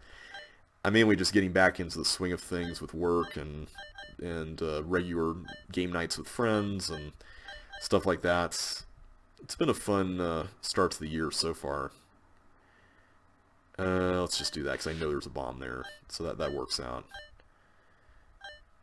Okay, there's a whole bunch of things here. No! Ooh. Man. I was worried that was going to happen at some point. I really don't want to solve this. It's funny, like, I like this level, but, like, I feel weird about wanting to solve it. Is that normal? I don't know if that was a green bomb. I don't want to take the chance. That's the other thing. Like, if the bowling balls weren't here, I think this would be a lot more feasible. I think this would be a little bit more enjoyable if the bowling balls weren't here. I originally gave this a 4, but I'm considering putting my rating down as a 3 instead. I hate doing that, but like, the level is interesting as a concept, but like in terms of playing it, it's this weird exercise in becoming as careful as humanly possible when walking around everywhere. I feel like it kind of kills some of the fun in some ways.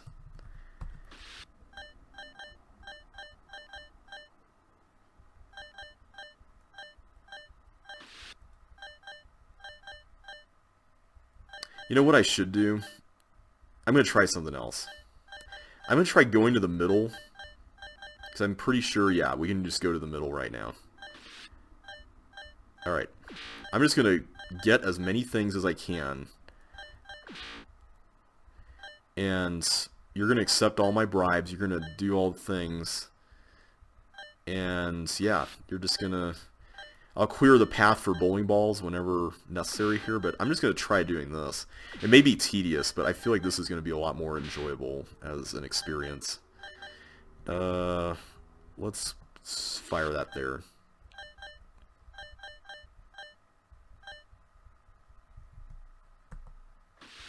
There we go.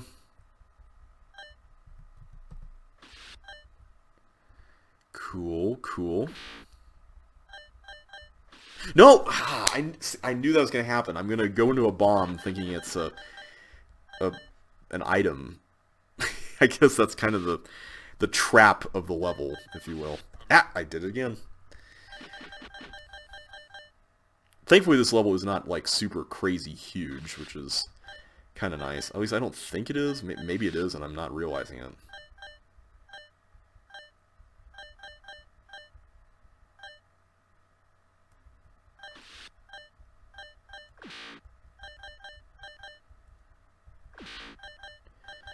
See, I hate doing this because this feels like a chore, like more so than the faster way.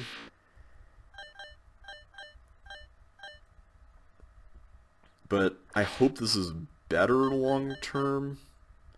There's so many items in this level. I mean, it really is overstocked, as the title says.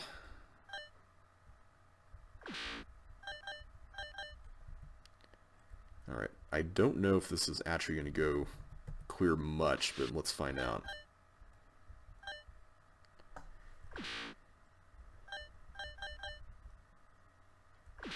There we go.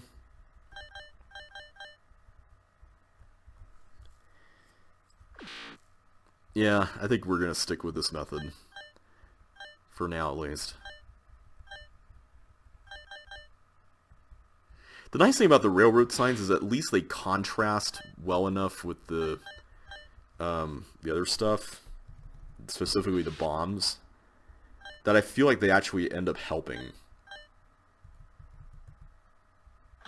No! Okay, that's it. I'm just gonna watch the replay of this. I'm sorry. I'm lowering my rating to a 3. I think this would be enjoyable if it was even smaller. Like, I like the idea, and I think it's cool. I just wish it wasn't as long as it was, especially 2 layers of things. Like, why? Why 2 layers?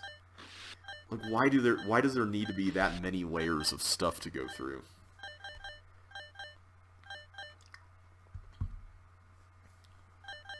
This also might be a case of the tile set. Okay, I know it's my fault, and I'm just making excuses, but I feel like if you had a tile set that was a little less, like, hard on the eyes, this kind of level may not be nearly as difficult to parse as it is with this set of tiles, where everything's bright, everything is colorful, everything could be an item to be grabbed, you know, that kind of stuff. Because that's kind of how it feels. It feels like, oh man, there's all these options and all the thingies and you know. Okay, so there's 1 blue key, and then you get 1 more blue key, and then you get to hit the toggle button. So it's 4 red keys, 2 blue keys. That's kind of the gist of it. I guess in reality, you probably just want to get the keys right away and then worry about all the chips later. That's probably one of the big mistakes I made, is that I was so focused on getting everything, particularly chips, that I wasn't really paying attention to the keys, and that was probably to my detriment.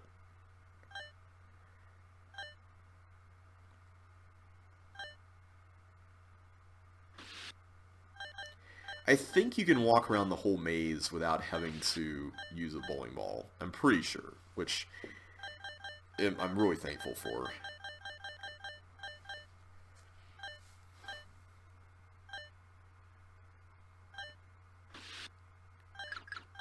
I guess that's another thing you could do. You could use the bowling ball to strategically remove items wherever you see like a line of things that ends in a bomb that's visible. That does help.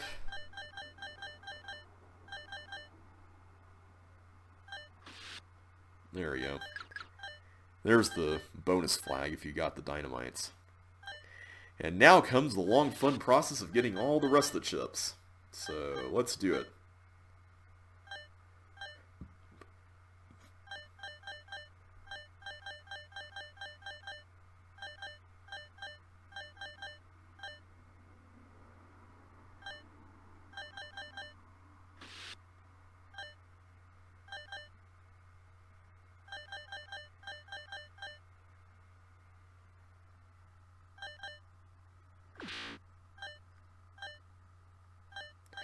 By the way, one other thing, I'm not going to talk about the spoiler stuff in Rise of Skywalker specifically, but one other question, I don't know if anyone's going to specifically bring this up, in the discussion I had about redemption and kind of finding more complex ways to address it.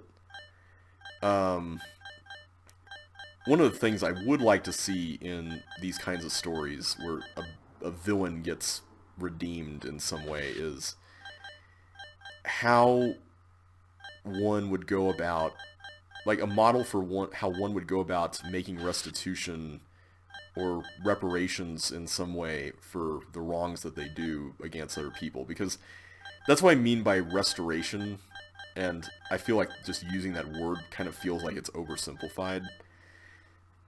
I feel like in our culture, you know, we kind of have a very, you know, tit-for-tat kind of way of looking at how things should be punished, you know, kind of like an eye for an eye kind of thing. And I would say that there's a part of that that's not untrue, but at the same time, like, I feel like redemption, like real redemption, involves more than just paying the price for the things you did wrong, you know? And that's what I mean. Like, if someone were to go about making amends for what they did, how does that look like, you know? And that's such a complicated thing that I feel like a movie can't address.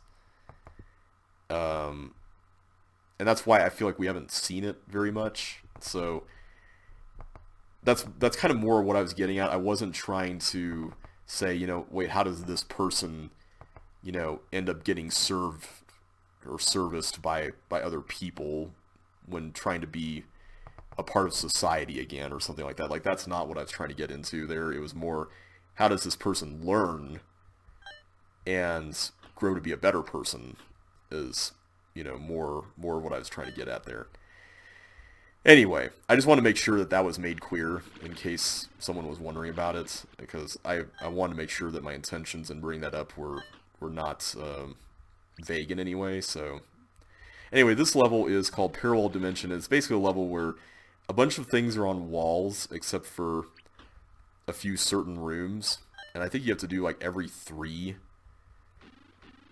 teleports is, yeah, there you go, is like the correct next thing. It's okay. I gave it a 2. I'm giving the previous level a 3 still, by the way. I do think that the idea could be translated further. I don't know how though. I may want to look at that as like a potential level concept though, but I thought it was a neat idea. It just feels like one of those ideas that's undercooked a little bit. Alright, Slime Minister. Now this is an interesting one. So, you see that blob down there? So that blob is eventually going to deliver some slime up to this central tank area, because that will then allow the tanks to go through... hang on, there we go. That will allow all those tanks to go through into slime and then allow ship to go into the exit. So I think you could approach this from both sides and leave the blocks such that you can get bonuses. I'm not really going to worry so much about that though. Anyway, let's go open that up so the blob can be slimed properly. And let's prevent it from... There we go. Whoa! Whoa, whoa, whoa. There we go. Okay. Let's make sure it gets trapped on whatever side it chooses.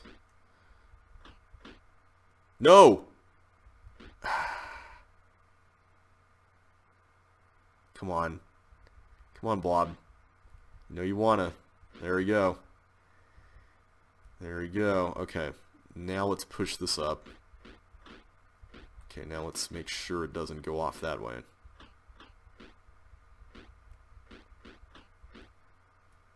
And with enough time... There we go. That should take care of that. So this other side is basically the same thing. And let's just go over here. I like this idea. I do feel like it's kind of a one-note idea, but I do like it, and it does kind of teach you something about slime without making the whole thing overwrought. Like, there was that one level with the sort of... It was kind of like Amsterdam with slime, and I forget the name of that thing, but it was way too much stuff, and it just had way too much going on, and that you could make a mistake at any moment kind of thing. Whereas I feel like this is simple enough that it works, so I like it. It was cool. I gave it a 3. Subterranean Adventure. Alright, so we have another adventure level set in the world of the checkerboards. And this is interesting. I was stuck on this for a while. And I actually ended up looking at the replay for this and kind of glossing over the rest of the level. But this hint says, I have your key, I don't mean any harm. It's referring to the key for this door up here. And what you're supposed to figure out is that by not meaning any harm, the hint literally means that the ghost has a helmet. Yeah, I did not realize that when I first played this. I completely missed it, and I feel bad because I like the rest of this. I think it's kind of interesting. But, like, that really threw me for a loop. Like, that really threw me for a loop. There we go. Alright, so now it dies. So the rest of the level is basically just mostly puzzles and getting ships in various little corners like that. And I actually forgot about a lot of it, so we're about to traverse this and discover a lot of things potentially. Oh yeah, I do remember that little thing there. Alright, so here is one of these puzzles where you have to like figure out where things go based on how many different potential possibilities there are for where these blocks can be pushed. I think it's pretty neat, actually. So this one has to go next, and then I think this next one over here goes after that. Let's just put this there.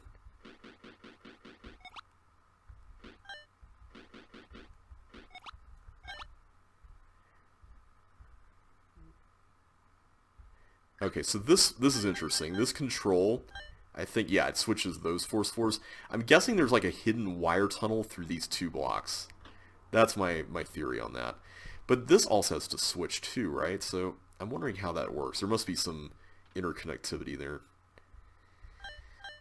Alright, so we've got some thieves.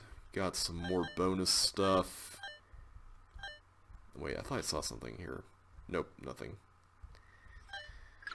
Go over here. And looks like this is just go through here and get the chips. Yeah, this level has a very similar aesthetic to that other one, but I feel like this one is slightly more enjoyable. In fact, I'm going to lower my rating on the other one to a 2 while we're at it. Sorry, Microsoft, but not right now. Okay, I'm trying to remember how this works. Where do we go next? Where do we go next? Over here? Nope. How about over here? This is where the ghost was. So nothing there. Alright, I'm going to have to remember how to do this. Let's see. The replay was so quick that I kind of glossed through it, so like there wasn't really a whole lot of other info there. Yeah, what am I not seeing here? I am apparently missing stuff. What happens if we press this again? Okay, that. But did that do anything else or not?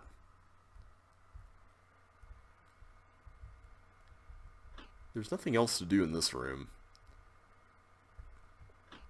We need more keys to make that, or more chips to get through there.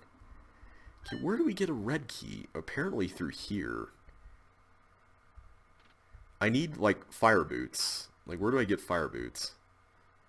I can't bring any through that area. There aren't any, like, stray blocks hanging off edges here, are they? Are there? I don't see any. That doesn't mean that none exist, though.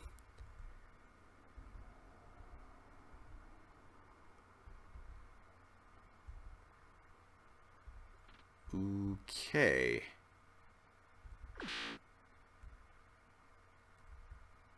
I'm pretty positive the ghost just dies, right? Like there's nothing else.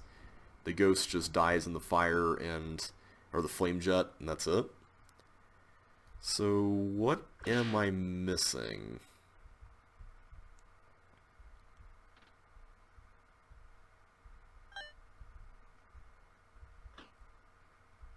I want to get over to the other side. How do I get over to the other side?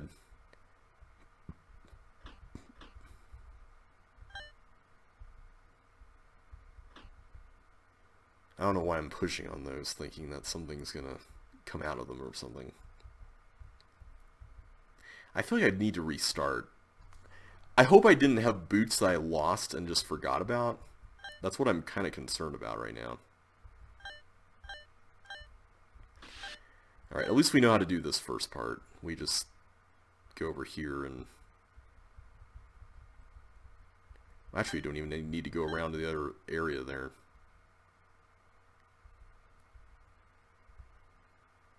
Okay, so we go in here, get all this. I'm almost certain we didn't get any fire boots. Pretty sure. Yeah, that go... Oh, no, that doesn't go there. I knew I was making a mistake. I knew it.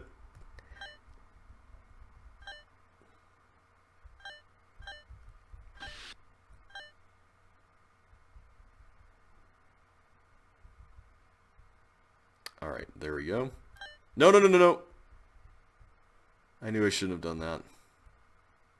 There we go.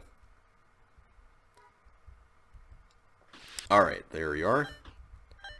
Yeah, the hint was kind of a little... Like, I know it spells out that the ghost doesn't mean to harm you, but, like, I didn't realize that meant that it had a helmet. Like, that... I didn't process that when I originally saw this level. It was this one, wasn't it? Yeah. Oh, no, I can't go back. Ah, I should have prepared for that. Well, now we'll just have to wait. Go through this again.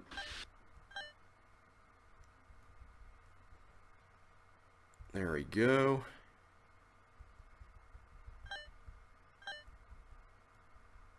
There we go.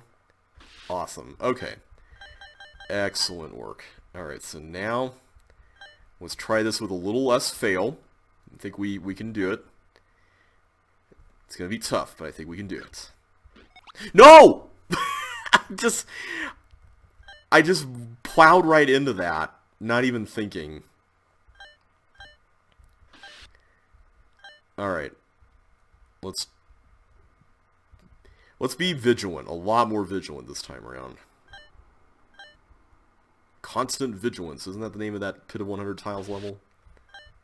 Speaking of levels, I designed a couple of new levels recently. I'm starting to put together JBLP2. And what's keeping me going, I know this is going to be kind of self-serving, but what's keeping me going is the thought that someone will play it. I know that's kind of a little bit self-serving, right? But I'm excited by that thought, you know? Like, I mean, I'm looking forward to the day when somebody does play it, and I'm hoping that that day can come sooner than later, right? I don't know, I'm really excited to make more levels and to optimize and just to get back into the swing of things. Like I've said before, I think I'm probably going to stop LPing after this is over, at least until the next big thing comes along and that I want to cover, you know, in an LP. I think mainly just because I just want to be more casual about stuff and just enjoy things casually, if that makes sense. There wasn't... Oh, wait a minute. Don't tell me I was supposed to go back over here and use the red key down here. I was, wasn't I? I bet that was the mistake, wasn't it? I forgot the door there was red. That was the mistake. That was what I was missing. Alright. You got me, level designer. You got me. But yeah, it's funny where level design has kind of evolved, and not just individually, but like collectively as a community. I feel like back in the CCLP2 era, a lot of designers were just like, hey, you know, we can make levels and stuff, and it was just this really fun time of experimenting and just trying out all these things that, you know, no one tried before. And I was glad to be around during kind of the tail end of that, because I feel like it started before I really kind of started lurking around the community and being a part of it and stuff. But yeah, it was really interesting just to watch all the people just throw things at the wall and just see what stuck.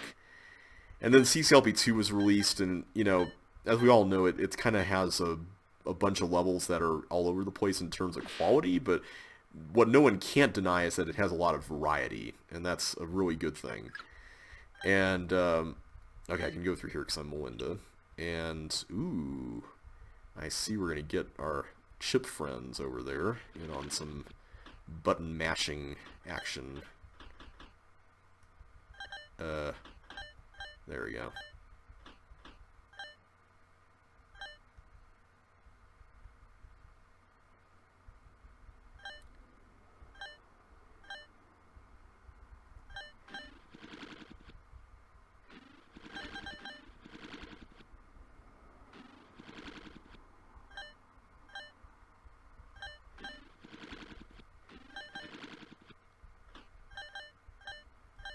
Okay, how do I get them to offset?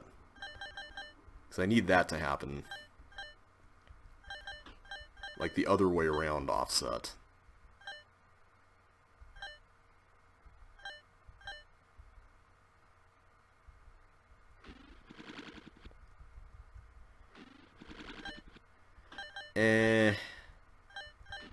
I know there's a way to do it, and I'm trying to figure out how.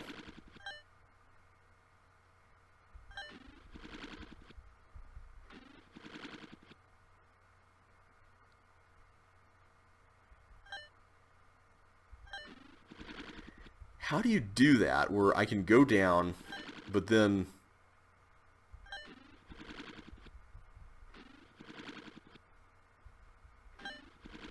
Yeah, that was what I was worried about, was then the offsetting totally gets killed there.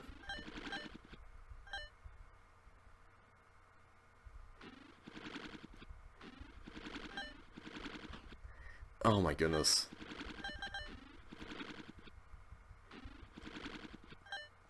How do you do this?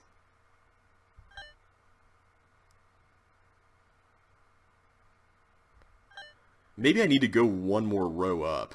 Maybe that's the problem. But the thing is, can I go one more row up?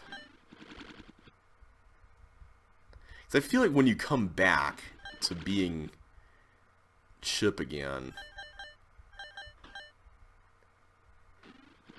There? No? It's the same problem. I am, like, severely missing something here.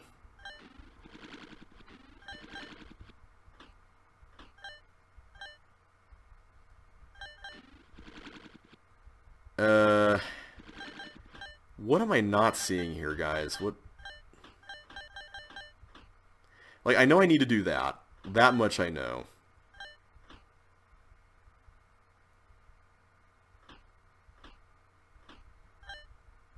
So if I do this, it's 2 steps down, I think, to get...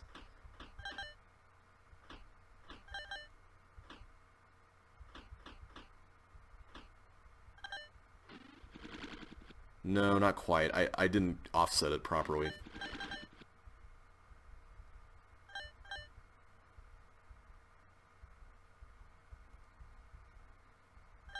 Is that it? Yes, that's it. Okay, good. Man, that was a lot more than I was expecting. I'm going to assume that we go through here, because I don't see any other way. So let's do it. I don't see any way around that either, so we'll just lose that. Alright, we got a whole bunch more things here. This is pretty expansive. I don't get what this is about, but I'm not going to play with it, because that looks dangerous. Okay, so there's a key down there.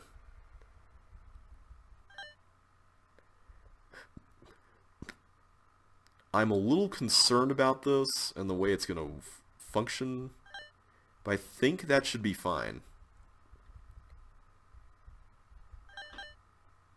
Oh, I forgot we were going to hit that. No! Why did that have to be there?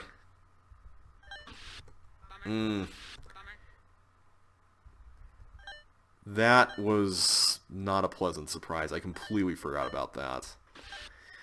Anyway, as we're making our way back, I'll talk more about level design stuff here, and that was not the path that I meant for you to go through, but we can make it work somehow.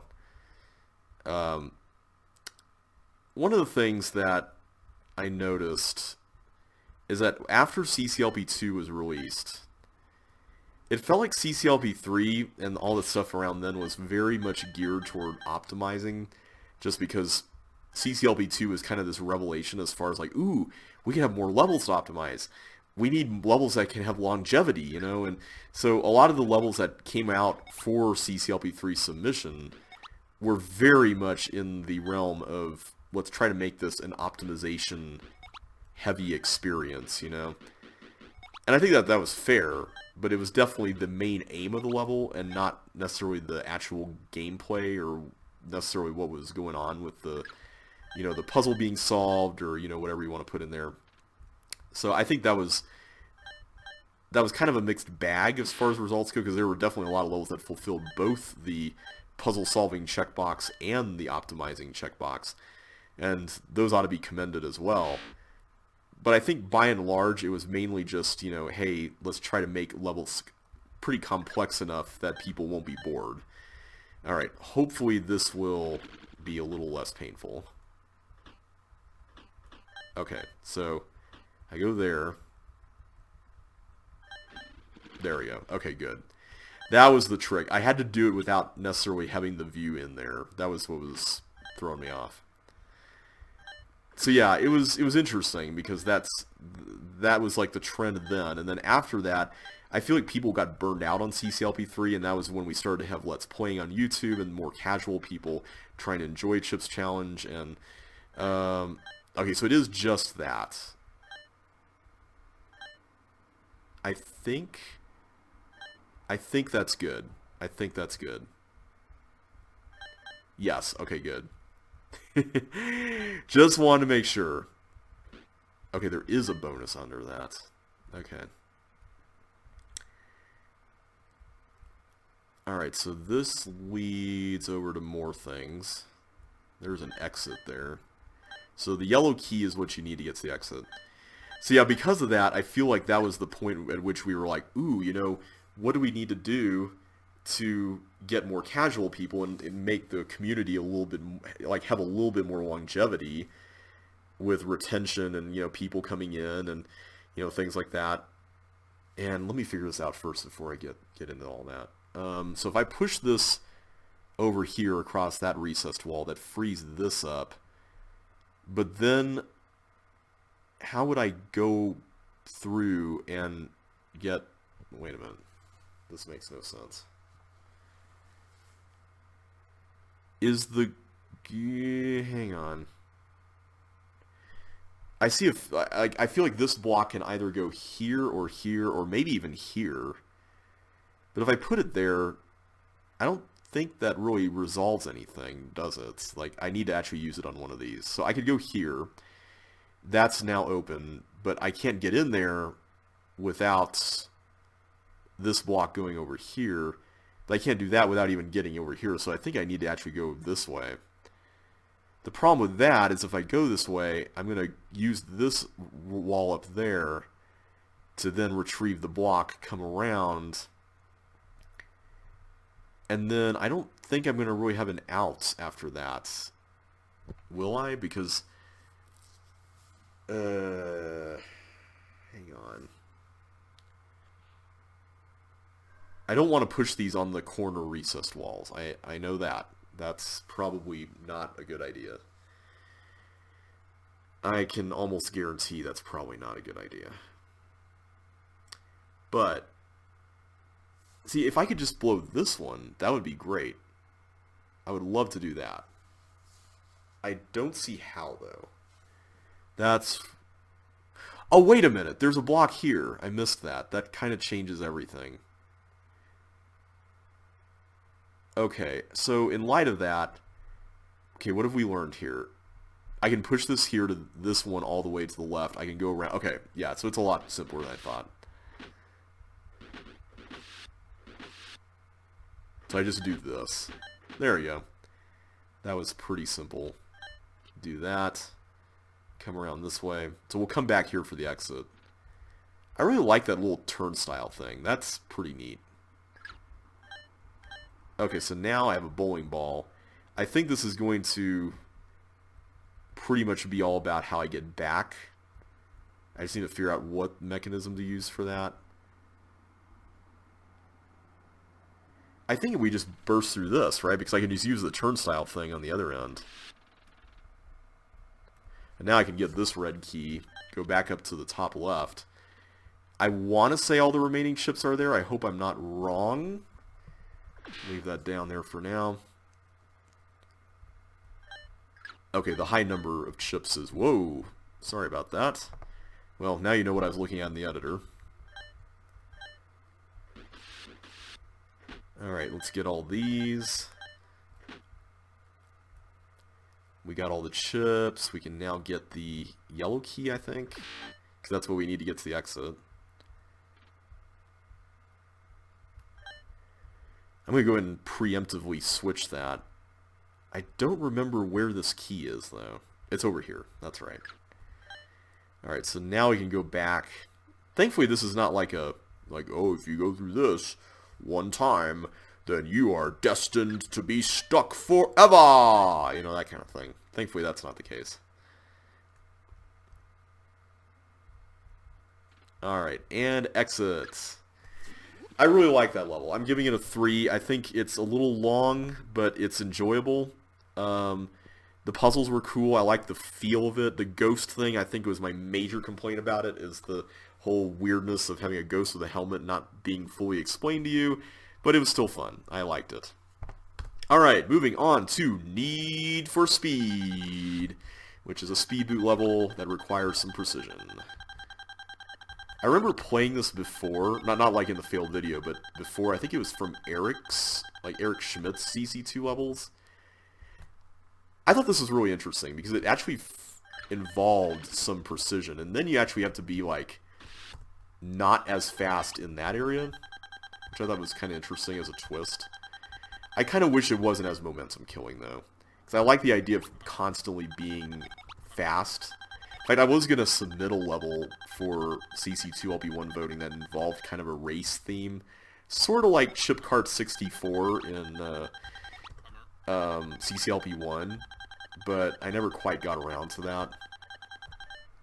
Anyway, one thing about the CC level design zeitgeist, if you want to call it that, is that I feel like CCLP1 was kind of that sort of, you know, measure that we finally as a community took to be like, okay, we actually need something that is at the level of CC1 in terms of difficulty and gets people into the game again. And oh boy, yes, I'm going to replay this.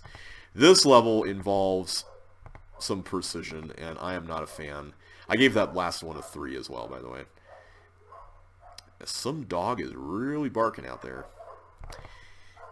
This level is a yellow teleport nightmare. It is a teeth guiding level and a yellow teleport level, and the amount of wrangling you have to do here and just the finesse it takes is it's a thing. Like, you have to be like extra careful that you don't mess up where the yellow teleports are placed and everything. And this replay actually has some like undoing of mistakes that you'll see here in a minute. But yeah, you're supposed to get that yellow teleport up top before making any moves on the right side.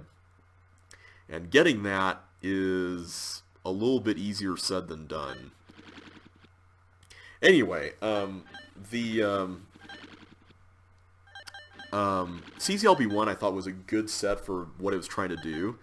And then CCLP4 I think was kind of an extension of the sort of more clean level design sensibilities that were more common at that point. And I think we got a lot more of that because design became so well documented and studied as like a discipline and something you did, that it became a lot easier to tell, oh yeah, you know, this is a clean design versus something that's a little more messy, for example. Like that, I think that became more of a thing, is, you know, just that kind of identification and that distinction.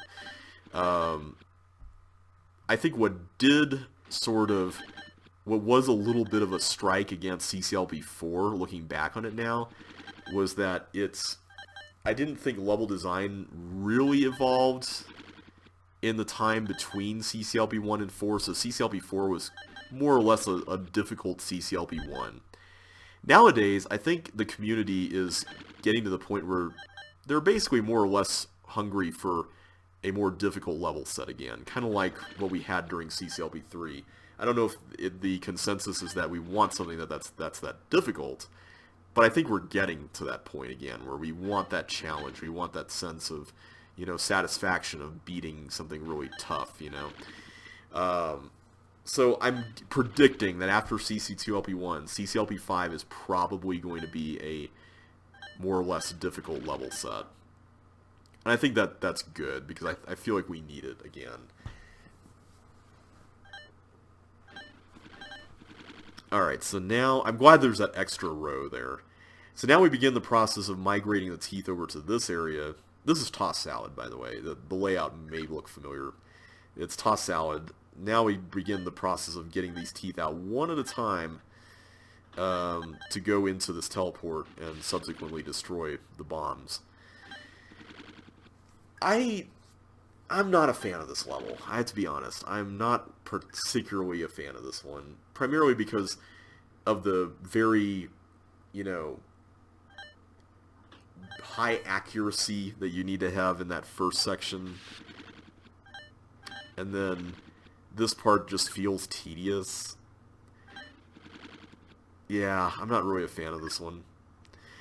But I think as part of the difficulty upping desire that I feel like a lot of people seem to be exhibiting right now, there's also kind of a desire to experiment again. I don't think it's quite reached CCLP2 levels of experimentation, just because that I don't think anything will ever replace CCLP2 in terms of that, you know, sense of freedom. I mean, nowadays we just have so many different quote-unquote standards for level design. That's getting a 2, by the way. So many standards for level design that it just, I don't know, it feels like it would be weirdly out of place these days to have levels that just did whatever they wanted without at least considering what some people might think about it, you know? I don't know. Maybe that's a very weird way to put it, but anyway, this level is a level where you go through these teleports and you're supposed to, like, gauge what this maze's layout is. I don't think it works as well as the designer thinks it does, unless you really map it out. So I kind of just turned it into a guessing game. And I didn't think it was actually that difficult. I want to say this is correct. Yeah, I want to say that this wasn't that hard. I say as I make a mistake. There's not a whole lot of decision-making you have to make, and the window you get while going through this is pretty generous, I would say, the 10 by 10. I think it's awfully generous for something like this, where you have all these different choices. So, let's go this way. Yeah, I think this is correct. Oh wait, why did I...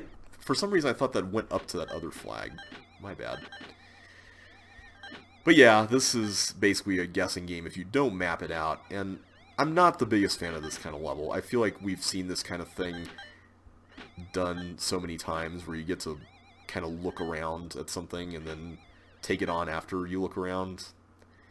I don't know. It's not really my favorite thing. I believe this is the correct... Nope, that's not the way. Oh, man.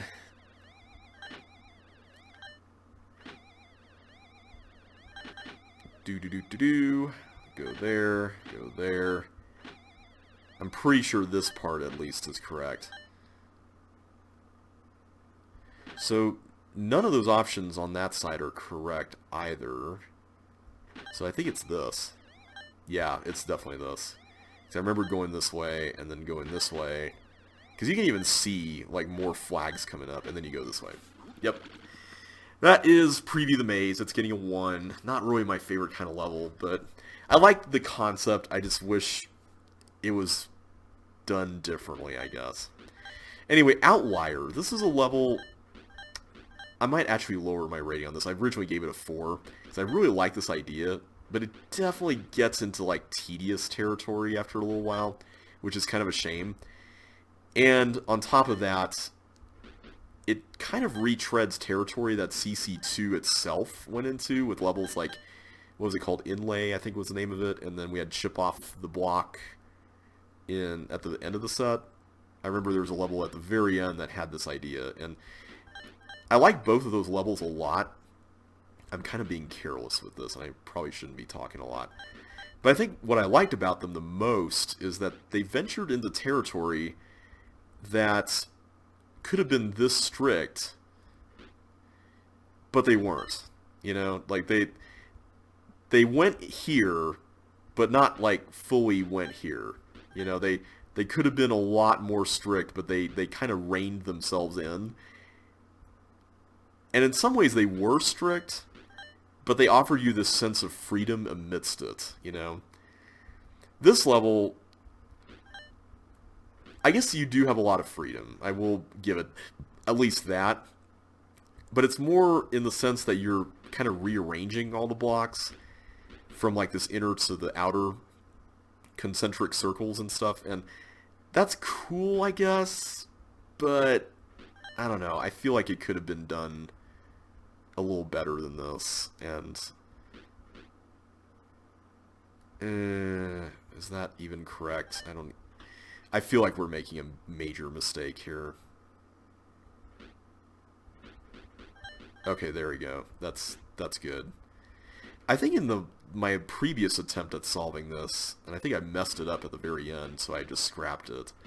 I want to say I didn't do it like this. I kind of did it where I filled the outside and then I went inward, sort of, because the outer concentric square, if you were to make like draw a square around it, that it's alone takes up more room than the inner ones combined. So as long as you keep shifting it to the outer edges, then you're pretty good to go, I think.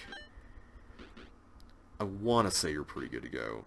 So, but this method's working out pretty okay as well. And my window just went inactive. There, apparently both the left and up keys were sticky there. That is a first. I usually have one key that ends up sticking, and then that time there were two. That's not normal. I don't know why Windows does that. That has got to be one of the most annoying things. Okay, there we go. That's pretty much it. Yeah, I'm going to give that a 3 at the end. It's a pretty cool concept. I feel like it just treads territory that we've already seen before.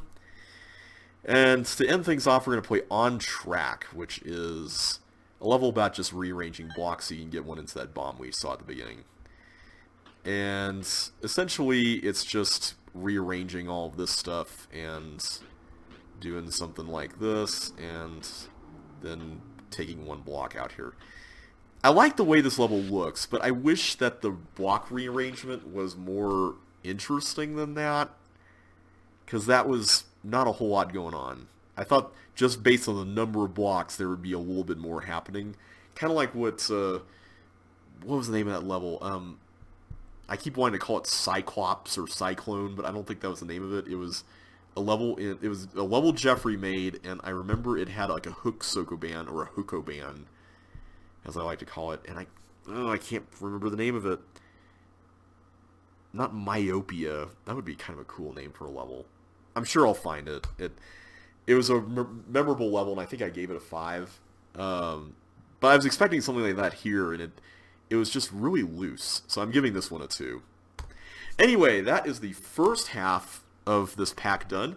We managed to get it done in about a couple of hours, 15 minutes. Not bad for a replay.